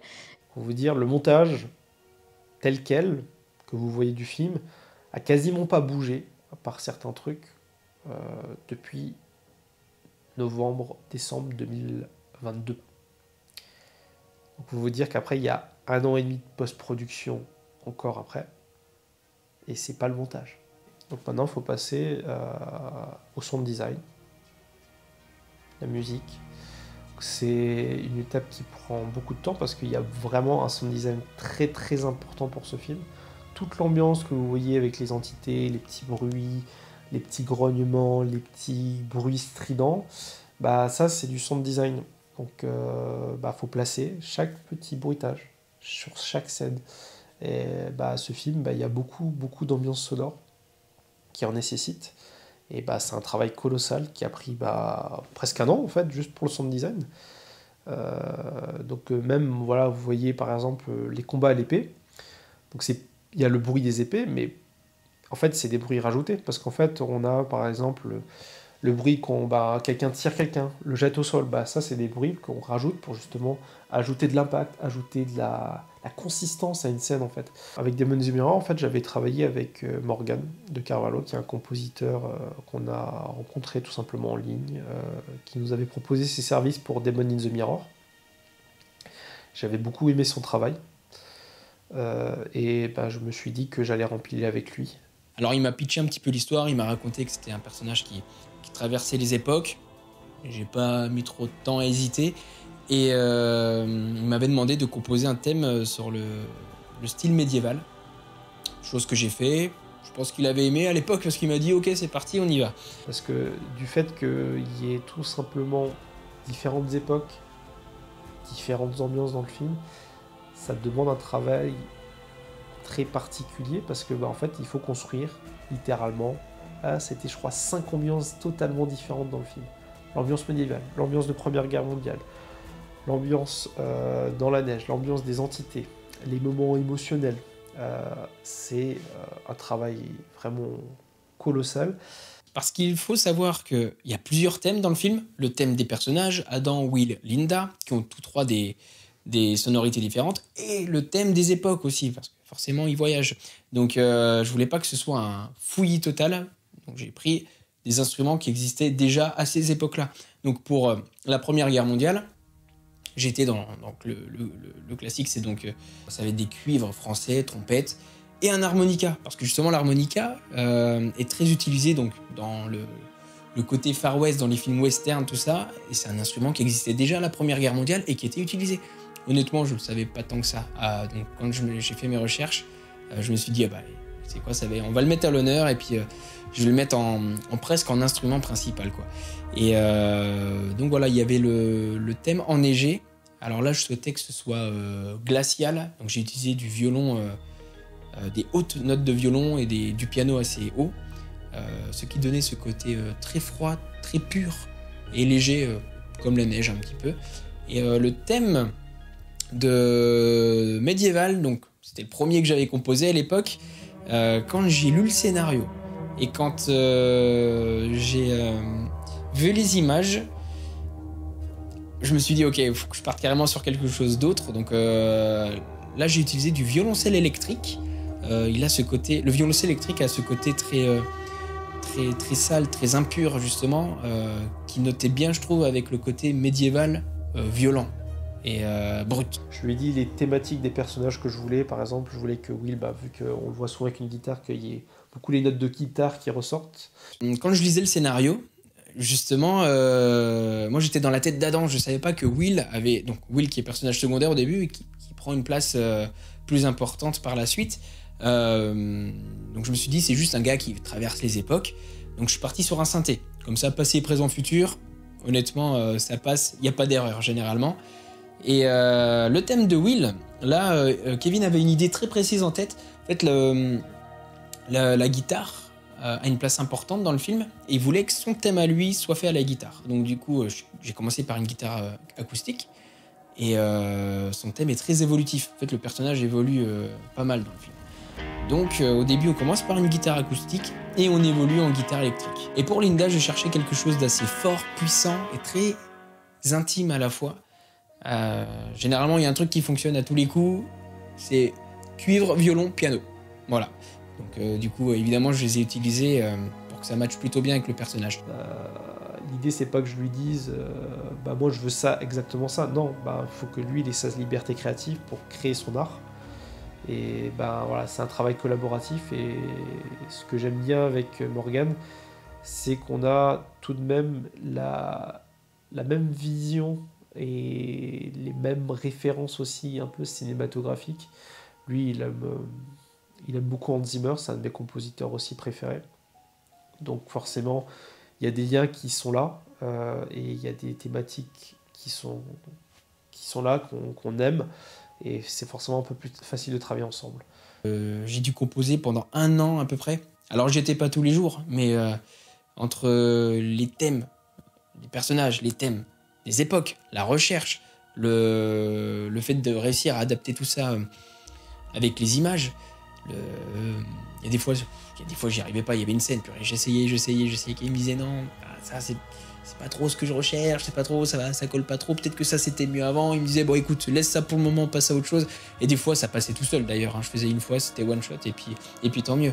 Mais je pense que je lui ai pas facilité la vie avec ce projet et je m'en excuse Morgane si je t'ai malmené pendant ces différentes années, mais voilà, je pense que le travail en valait la chandelle et t'as fourni quelque chose d'exceptionnel. Donc je pense que c'était mon plus gros projet en termes de recherche musicale et de longévité de composition. C'était une montagne à gravir, un Everest. Donc en plus des musiques de Morgan, on a réalisé 3 chansons. Donc il y a tout d'abord la chanson qu'on a réalisée avec Anthony, Guillaume et Elodie. Donc c'est une musique qu'on a écrite en collaboration. Donc en fait c'est la musique tout simplement du groupe que forment Adam, Will et Linda. Donc les chansons sont au centre du récit parce que c'est ce qui lie les personnages principaux en fait. Et ça doit être une musique un peu rock, qui a un peu de peps et qui du coup est utilisée 3 fois dans le film. donc pour le générique du début, pour le générique de fin, et dans la scène justement où on a le flashback où il commence à chanter. Donc c'est une chanson qui représente un peu, si vous voulez, la promesse que se sont faites ces trois amis, d'être toujours ensemble, mais c'est une promesse qui a été brisée. Parce qu'il y a eu des trahisons, parce qu'il y a eu des choses qui ont été mal faites entre eux, parce que Adam a agi mal, et c'est toute la thématique, c'est justement du personnage d'Adam, c'est malgré tout ce qu'il a fait, est-ce qu'on peut le pardonner, parce qu'il a ses démons, il a ses problématiques. Justement, la représentation des mains noires, c'est en fait ces démons intérieurs qui ressurgissent. Donc c'est par cette chanson, en fait cette chanson raconte l'histoire d'Adam. Donc ensuite avec Morgane, c'est techniquement la première musique hors générique qui apparaît. C'est la musique tout simplement et Forbidden Fruit, donc dans la partie médiévale quand Will va chercher Excalibur. Donc en fait cette musique, pareil encore une fois, donc à partir de ce moment de l'histoire, c'est la partie justement c'est un peu plus centré sur Will et Linda, mais c'est comme dit, c'est un peu le cœur du film, c'est la musique, c'est le cœur du groupe, du lien entre Adam, Will et Linda. C'est pour ça qu'il y a cette musique qui apparaît à ce moment-là, c'est pour évoquer ce parallèle. Et en fait, c'est d'évoquer le fruit interdit. Donc le désir interdit tout simplement entre les protagonistes, que ce soit pour Will envers Linda ou même d'Adam envers Eva. C'est pour ça qu'en fait ces personnages sont vêtus de rouge pour évoquer en fait ce parallèle avec la pomme, ce désir interdit, ce fruit interdit. Dont on n'a pas le droit, mais qu'ils vont tout de même faire, voilà, ce qui va causer en fait tous les malheurs du film. Et enfin, on a Drift in Limbo, donc Dérive dans les limbes, qu'on a fait avec Xavier, qui a fait la composition instrumentale, Arthur, qui interprète la partie masculine, et Cassandra la partie féminine. Donc en fait, c'est la chanson que Will, Linda et Adam n'ont jamais pu faire, en fait, techniquement. Donc c'est la chanson que Will avait commencé à composer dans le film et qui n'a jamais pu terminer avant sa mort. Et justement, je trouvais ça beau de mettre cette chanson de faire cette chanson, de faire ce lien. C'est une chanson très très mélancolique qui raconte encore une fois un peu le parallèle qui est entre Adam, Ève et le serpent ici, donc la tentation, etc. La dérive dans les limbes, tous les regrets qu'ils ont, etc. Donc c'est une chanson très difficile pour les personnages qui évoque tout leur mal-être, tous leurs défauts aussi. Et c'est une chanson dédiée à Will et Linda. C'est une chanson très importante du film, encore une fois. Mais c'est aussi une chanson qui montre les erreurs que va commettre Will. Parce que, justement, en n'ayant pas accepté la main de Linda auparavant, il va s'enfermer dans un désir de vengeance, dans une boucle de vengeance qui n'aura pas de fin. Parce que du coup, en fait, tout ce qu'il va faire après ça, en voulant causer du mal à Adam, en fait, ça va pas changer les choses. Et voilà, c'est une musique qui... L'idée, c'est de montrer le mal que va faire Will et l'entêtement dans lequel il s'engouffre. Et voilà. Donc dans Give Me a Rain, il y a plusieurs effets spéciaux dans ce film où j'en ai fait la majorité. Hein. Kevin s'est surtout occupé de tout ce qui était tout ce qui était couleur. Tout ce qui était couleur bleu, rouge, tout ça, c'était Kevin. Et de mon côté, il fait que je m'occupe par exemple du coup des mains quand Adam ou n'importe quel personnage vient toucher l'identité, qui a la main qui commence à briller et qu'on change de monde. Fallait faire un masque sur la main, forcément, et puis augmenter l'exposition.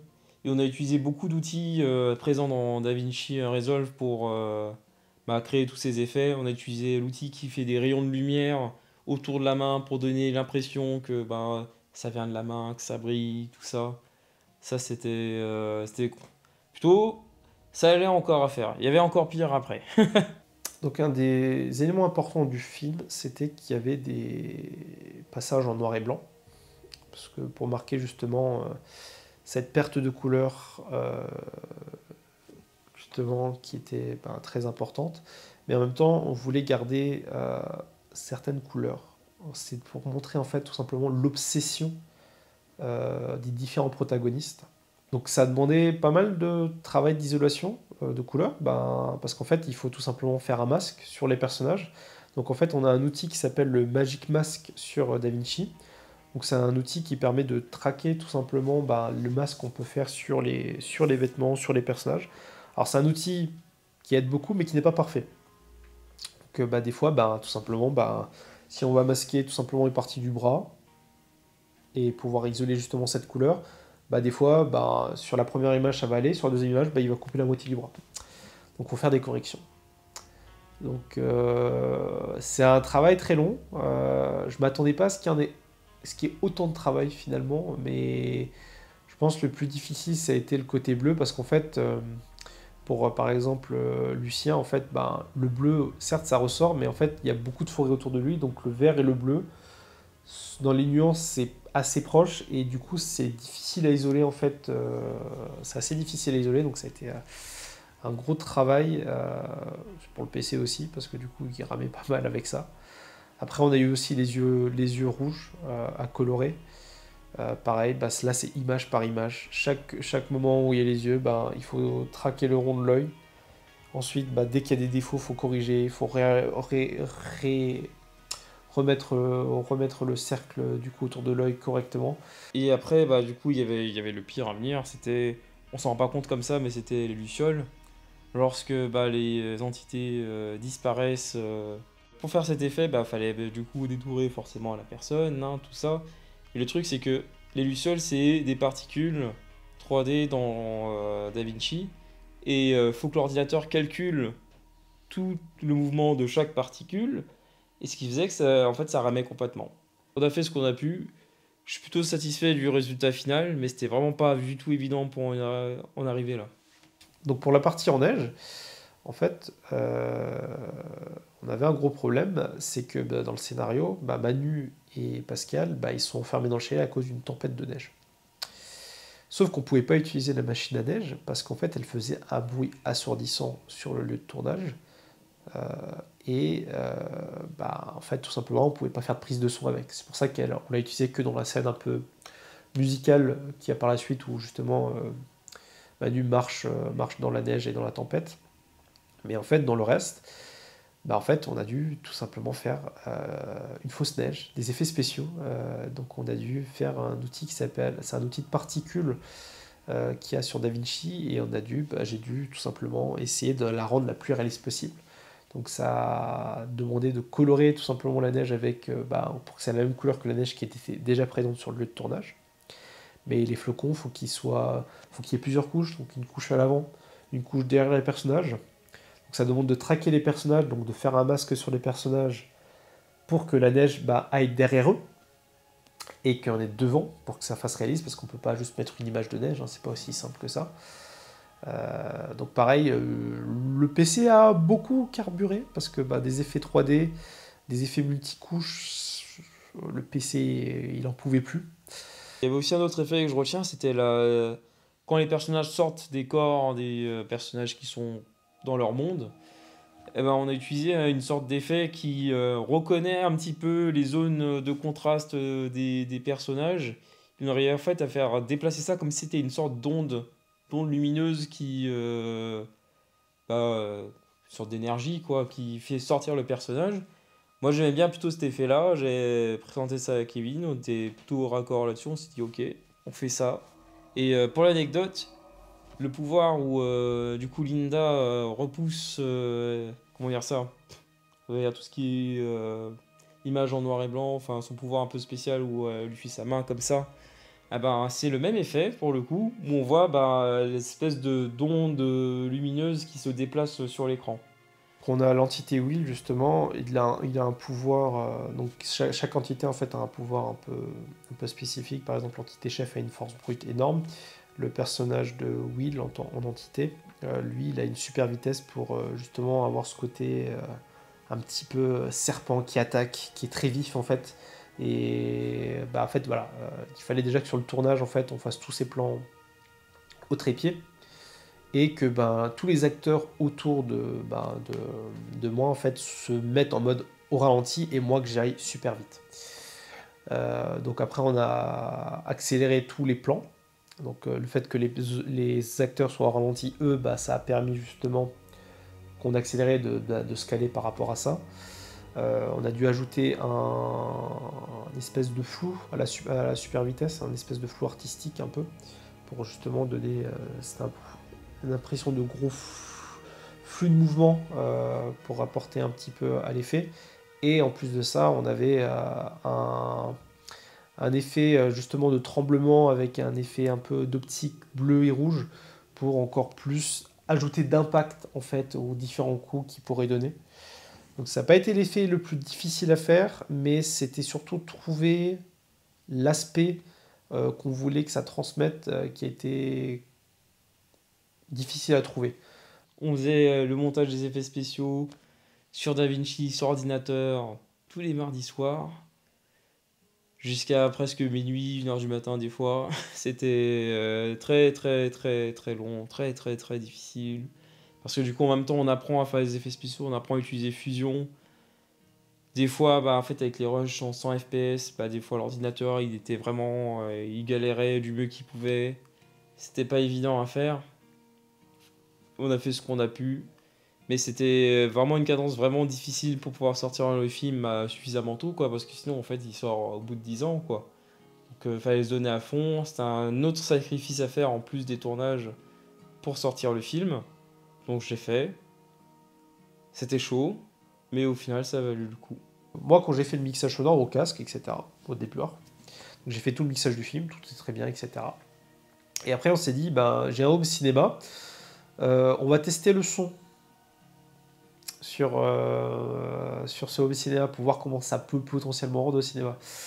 Et on s'est rendu compte que en fait, il y avait vraiment, surtout dans les tournages en extérieur, où il y avait beaucoup de vent, il y avait beaucoup de basses qui ressortaient, et des fois ça rendait incompréhensible certains dialogues, notamment sur la partie médiévale, ou les parties enneigées, et du coup j'ai dû refaire un traitement sur les voix, ce qui m'a flingué tout mon mixage. Donc en fait, il faut vous dire, fin janvier 2024, j'avais fini le mixage, et là je me rends compte qu'il y a ça, il faut refaire tout le mixage, parce qu'en fait ça a changé tous les niveaux, toutes les saturations et tout. Et là, je me dis, oh là là, il reste un mois et demi avant la projection.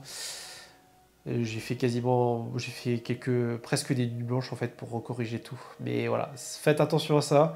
Les basses, traitez vos voix, traitez les basses de vos voix, parce que en fait, ça peut être fatal après pour le mixage. Du coup, venant des courts-métrages qu'on sortait sur YouTube, on travaille sur l'espace colorimétrique Rect 709, pour ceux qui connaissent. Mais lorsqu'on décide de sortir un film au cinéma, c'est complètement autre chose, car là, on doit travailler dans un autre espace colorimétrique qui est DCI P3. Donc c'est un espace qui a plus de couleurs du coup au cinéma au final qu'à la télé. On ne se rend pas forcément compte comme ça, mais c'est le cas. Le souci, c'est que tout le film a été étalonné, il a été fait pour le Rec 709. Et du coup, Kevin arrive devant la salle de cinéma, il se rend compte que c'est pas les mêmes couleurs, c'est pas exactement ce qui était prévu. Toutes les zones en fait qui étaient dans le noir, en fait, elles ressortent, alors que c'était pas prévu. Et on se rend compte qu'en fait, on ne travaillait pas du tout dans le bon espace colorimétrique entre l'écran et le cinéma. Et plus tard, on s'est rendu compte que notre écran d'étalonnage, en fait, il avait le même mode que au cinéma. Donc l'espace colorimétrique DCI-P3. Donc en mettant ce réglage-là, Kevin a pu régler toute l'exposition, toutes les couleurs à nouveau pour que ça colle à ce qu'on a pu voir au cinéma. Donc c'était un peu une claque de se rendre compte de ça peu de temps avant la sortie du film. Mais au final, il a réussi à faire ce qu'il faut. On a pris connaissance de ça. Maintenant, on connaît les espaces colorimétriques super bien. En février 2024, on a terminé une première version du film. Donc là, c'est un soulagement. qu'on se dit, bah, on est arrivé au terme, on a réussi. Non sans difficulté, mais on a réussi à faire un film de 2h49 avec cette ambition démesurée, avec si peu de budget, si peu de compétences aussi, parce que, bah, encore une fois, bah, on fait tout avec bah, des choses qu'on apprend sur le tas, sur des tutos, sur des choses. Et là, bah, on est assez fiers, mais en même temps, on est un peu anxieux. Parce que le problème dans ce genre de projet, c'est qu'on a passé tellement de temps dans le guidon, tellement de temps à revoir les scènes, revoir son film, qu'en fait, au bout d'un moment, bah, ton film te fait plus rien, dans le sens que bah, tu vas, là, t'as vu 150 000 fois la même scène, tu connais tes dialogues par cœur à force, en fait, et du coup, c'est dur de prendre du recul. Donc en fait, là, c'est là que intervient le moment de la direction. Donc Nicolas et moi, on connaît presque par cœur le film. Moi encore plus parce que je passe encore plus de temps dessus. Maintenant, il y a Melinda, il y a Sébastien et il y a Alexandre et Erwan qui nous ont rejoints dans la direction. Et du coup, bah, on a besoin d'avoir un premier avis avant la projection pour savoir bah, si le film est bien. On s'est pris une soirée, on l'a visionné intégralement. Bon, moi, je connaissais déjà un petit peu la partie médiévale, vite fait la partie Première Guerre mondiale, mais l'enchaînement du tout au tout, c'était... Waouh. C'est là où je me suis dit, ah ouais, c'est pour ça en fait que ça a duré énormément de temps. C'est pour tout ça, là. Tout ça, c'est 2h49 de film. Et quelque part, c'était un petit peu une fierté quand même. D'avoir réussi à faire un film aussi long. C'était un moment assez intense au final, parce que du coup ça demandait aussi une certaine concentration, vu que c'était le premier visionnage, ça impliquait qu'on devait rester attentif, malgré du coup l'excitation, la joie, etc. qu'on avait de regarder le film pour la première fois, dans sa version finale. Fallait aussi rester attentif aux petits détails, voir ce qui peut-être nous avait échappé. Donc oui, mais globalement c'était vraiment un bon moment, et on était tous réunis avec l'équipe, donc c'était chouette. Et bientôt, ce sera sur grand écran. Et là, bah, on a la projection Kinépolis, sauf que là, bah, c'est pas 4 personnes qui vont voir le film, c'est 211 personnes.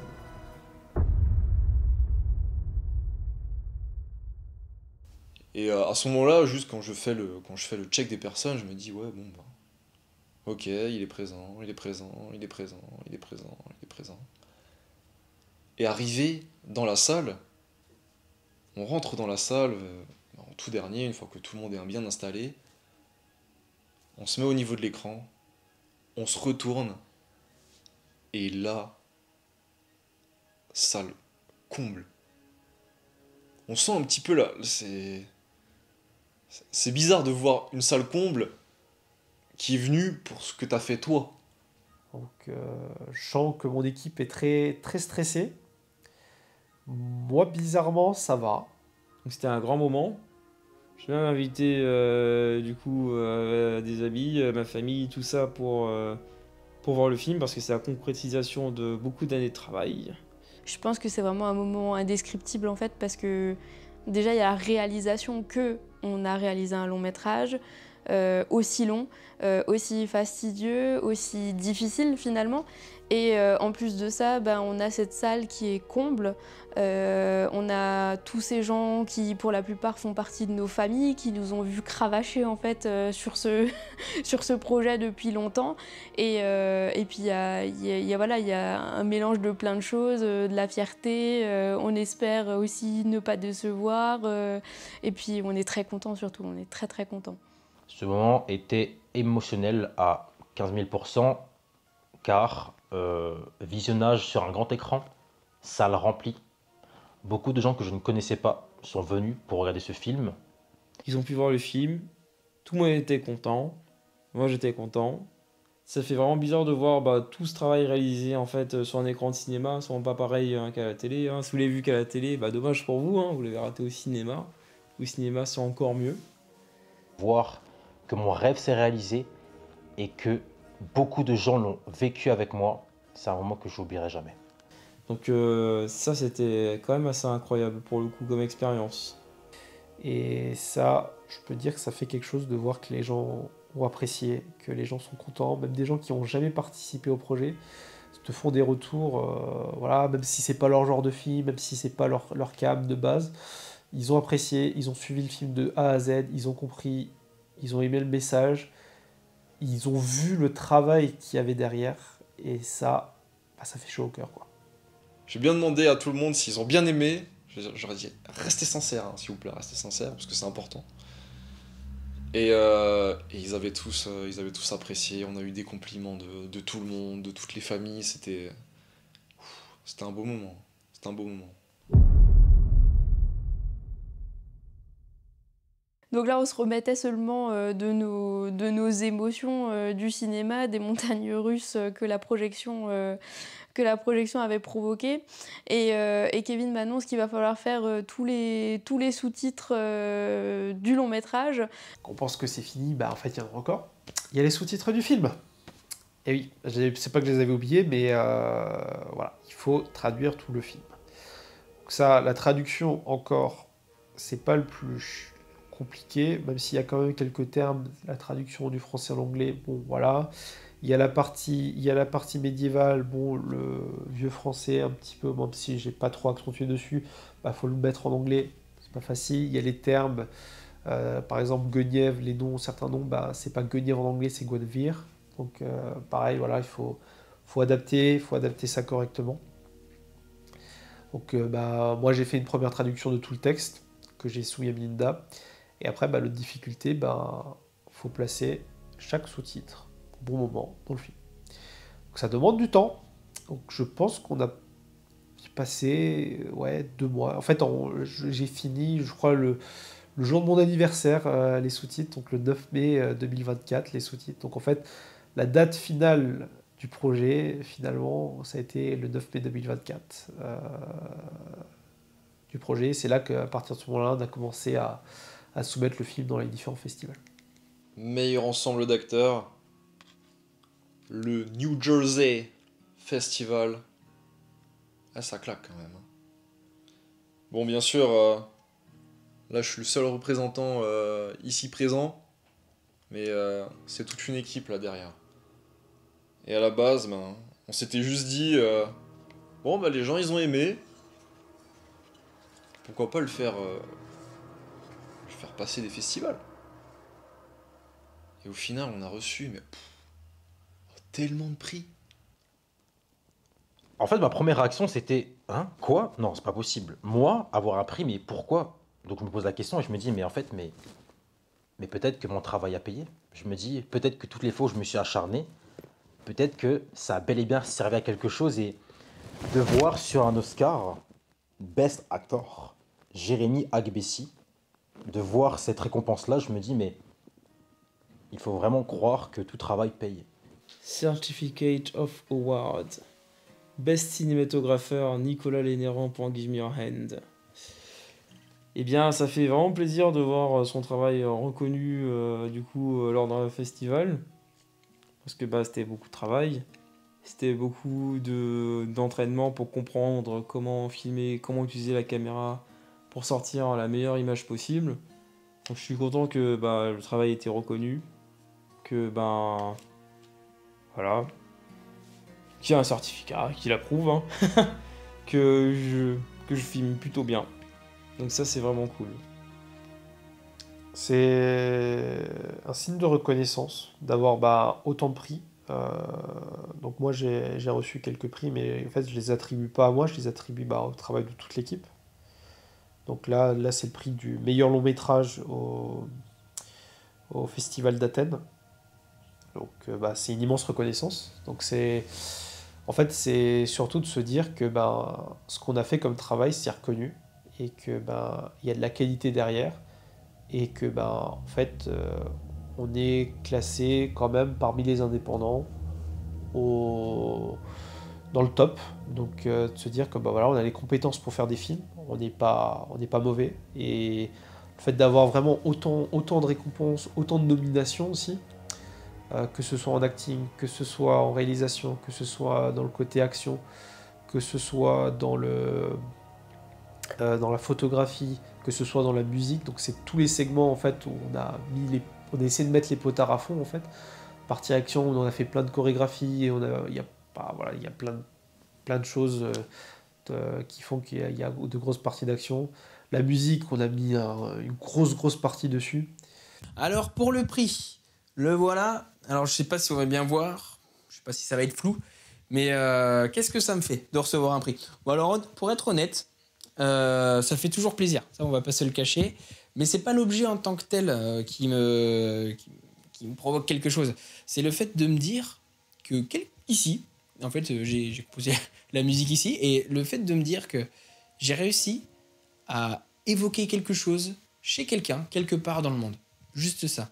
Et que cette personne, justement, l'a enregistré, s'est dit putain, c'est pas mal. Du moins, je dis ça parce que j'ai reçu le prix.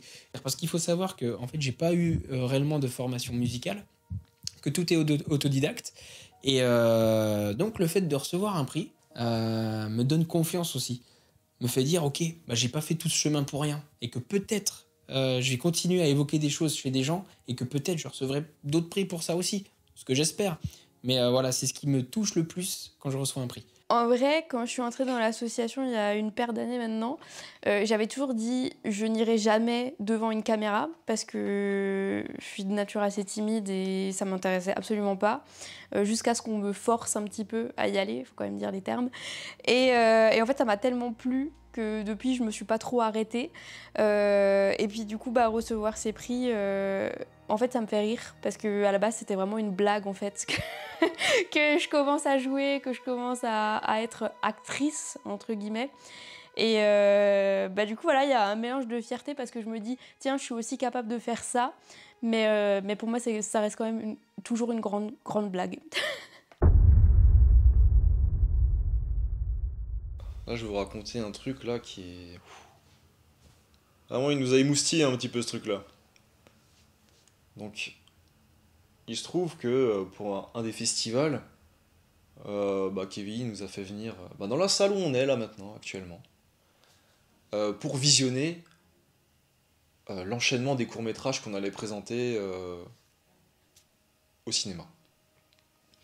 Et donc on est venu, on s'est installé, on s'est mis à l'aise. Et avant, il a eu la bonne idée de mettre le petit teaser de Give Me Your Hand. On s'est dit, ouais, on le connaît. On le connaît celui-là, pourquoi il nous met ça? Donc on le regarde, poliment, on attend. Et là, avec le petit logo Prime. Mais non. Mais non, c'est pas possible. En vrai, j'y croyais pas. Et je crois qu'à ce moment-là, j'arrive plus à me contenir parce que c'est tellement, c'est tellement lunaire, c'est tellement surréaliste sur le moment. Parce que quand même, c'est Prime quoi. Je veux dire, en général, on pense d'abord, quand on parle de plateforme, on pense d'abord à Netflix et ensuite souvent à Prime. Et là, on se dit, ah ouais, notre film, il va quand même être là-bas. Donc j'étais très content lorsque j'ai appris lors de la diffusion des courts-métrages et des moyens-métrages au Ciné Croisière. Donc ça m'a fait beaucoup plaisir parce que c'était une discussion qu'on avait avec Kevin, genre sur quoi on met ce film, sur quelle plateforme on le met. Donc au final, on a réussi à trouver un distributeur pour le mettre sur Prime Video. À la base, on avait plusieurs idées. Est-ce qu'on le mettait du coup sur YouTube en mode payant ou sur notre plateforme où on pouvait louer le film. Et au final, avec beaucoup de travail, il a réussi à trouver un distributeur qui a pu le mettre sur Prime Video parce qu'en fait, on s'est dit, ce film, il a demandé tellement d'investissement, on peut pas juste le mettre sur YouTube comme ça n'a pas de sens. Même la phrase « dire que j'étais aux anges » est une phrase très très faible. J'ai crié dans mon appartement, j'ai appelé ma mère, mon père, mes grands-parents, j'ai appelé tout le monde, j'ai hurlé au téléphone. Comment c'est possible de se dire, on se retrouve sur une plateforme de streaming, ma tête d'affiche sur Prime Video. Moi, faut pas me dire ça. Hein. J'ai appelé tous mes potes, je leur ai dit, les gars, c'est pas encore officiel, hein, on n'a pas le droit de le dire officiellement, mais préparez-vous, on est bientôt sur Prime. on est bientôt sur Prime. Tous mes collègues, on est bientôt sur Prime. Mes parents, ma famille, on est bientôt sur Prime. Et quand on arrivait enfin sur Prime, je crois que j'ai dû menacer tout le monde pour qu'ils aillent le regarder. Et franchement, pour l'instant, j'ai des bons retours. Et de dire qu'on a progressé, qu'on passait d'une série sur YouTube maintenant à un film sur Prime, en moins de 10 ans, ben, c'est quand même se dire qu'on a progressé et on est capable quand même de faire ça. Et c'est, je pense, en tant que cinéaste indépendant, amateur, donc que c'est qu'une passion, je pense que c'est l'accomplissement quand même, c'est un accomplissement presque d'une vie en fait. Et ça, je suis assez fier de ça. Je pense que ce projet, au final, ça a vraiment été un tremplin pour l'association parce que on avait déjà fait beaucoup de choses avant, mais là, on avait fait quelque chose de grand, voire de très grand, pour une petite association comme la nôtre. Et je pense que ça nous a permis aussi de voir que finalement, effectivement, oui, notre slogan n'est pas si faux que ça. On peut faire beaucoup de choses avec peu de moyens. C'est comme si tu voyais ton enfant grandir et là, Là, il est à l'université, il a eu ses meilleures notes, et tu te demandes jusqu'où il peut aller. Et j'espère qu'on va aller encore loin. Encore plus loin. C'est une expérience que je souhaite à n'importe quelle personne qui est passionnée d'acting, car c'est quelque chose qui peut apporter pas seulement dans l'acting lui-même, mais dans la vie personnelle. Je dirais qu'en fait, être derrière la caméra, incarner un rôle, jouer des émotions, c'est quelque chose qui peut aider à son développement personnel également. Ça m'a beaucoup aidé, beaucoup servi, et je pense que ça me servira encore. C'est pour ça que tant que je respirerai, j'aurai toujours envie de jouer dans des rôles, d'incarner des rôles, de jouer des émotions très fortes, car j'ai besoin qu'on voit ça à la caméra. Je pense que Linda m'a apporté beaucoup de choses. Au final, pareil, des choses que je me pensais peut-être pas capable de faire ou de dire. Les films, ça se fait pas juste en un claquement de doigts, comme dit, hein. C'est un investissement long et difficile. Ce que j'en suis ressorti d'avant et après le film, c'est que maintenant, les caméras ont vraiment aujourd'hui très peu de secrets pour moi. La lumière, maintenant aussi, très peu de secrets pour moi. J'ai beaucoup progressé en fait en termes de cinématographie dans le film, quoi. J'ai beaucoup progressé. Je trouve que c'est ça que ça m'a apporté au final. Ça m'a apporté aussi un peu la rigueur qu'on est censé avoir dans les tournages. Comment se déroule un tournage, comment le gérer de A à Z. C'est ça, j'ai beaucoup assisté pour qu'on puisse y arriver. Donc maintenant j'ai toute cette expérience. Voilà, ça sert, j'imagine. Mais en tout cas maintenant je peux flex en disant que j'ai fait un long métrage, je l'ai filmé. Et c'est pas tout le monde qui a pu faire ça dans sa vie. Donc je suis assez fier de ça malgré tout. Malgré tout le travail et tous les sacrifices qu'il y a à faire, hein, il faut pas l'oublier. Hein. C'est pas donné à tout le monde. Mais voilà, si les gens sont suffisamment motivés, qui sont suffisamment de rigueur, vous pouvez aussi y arriver. Voilà, moi j'ai réussi. Tout le monde peut le faire. Mais il faut juste le vouloir. Pour conclure sur ce projet immense, c'est un projet qui a demandé beaucoup plus de temps que Demon the Mirror. Même si c'est à peu près la même durée, 5 ans Demon the Mirror, 5 ans Give Me Your Hand. Le truc, c'est que Give Me Your Hand, c'est un projet de 2h49, alors que Demon the Mirror, c'est 5 saisons d'1h30 à 2h30 à chaque fois. Donc c'est pas du tout la même durée pour Demon the Mirror, mais il y a beaucoup plus de travail d'investissement sur Give Me Your Hand, en fait. Ce sera pas mon dernier projet. J'en ai un autre en stock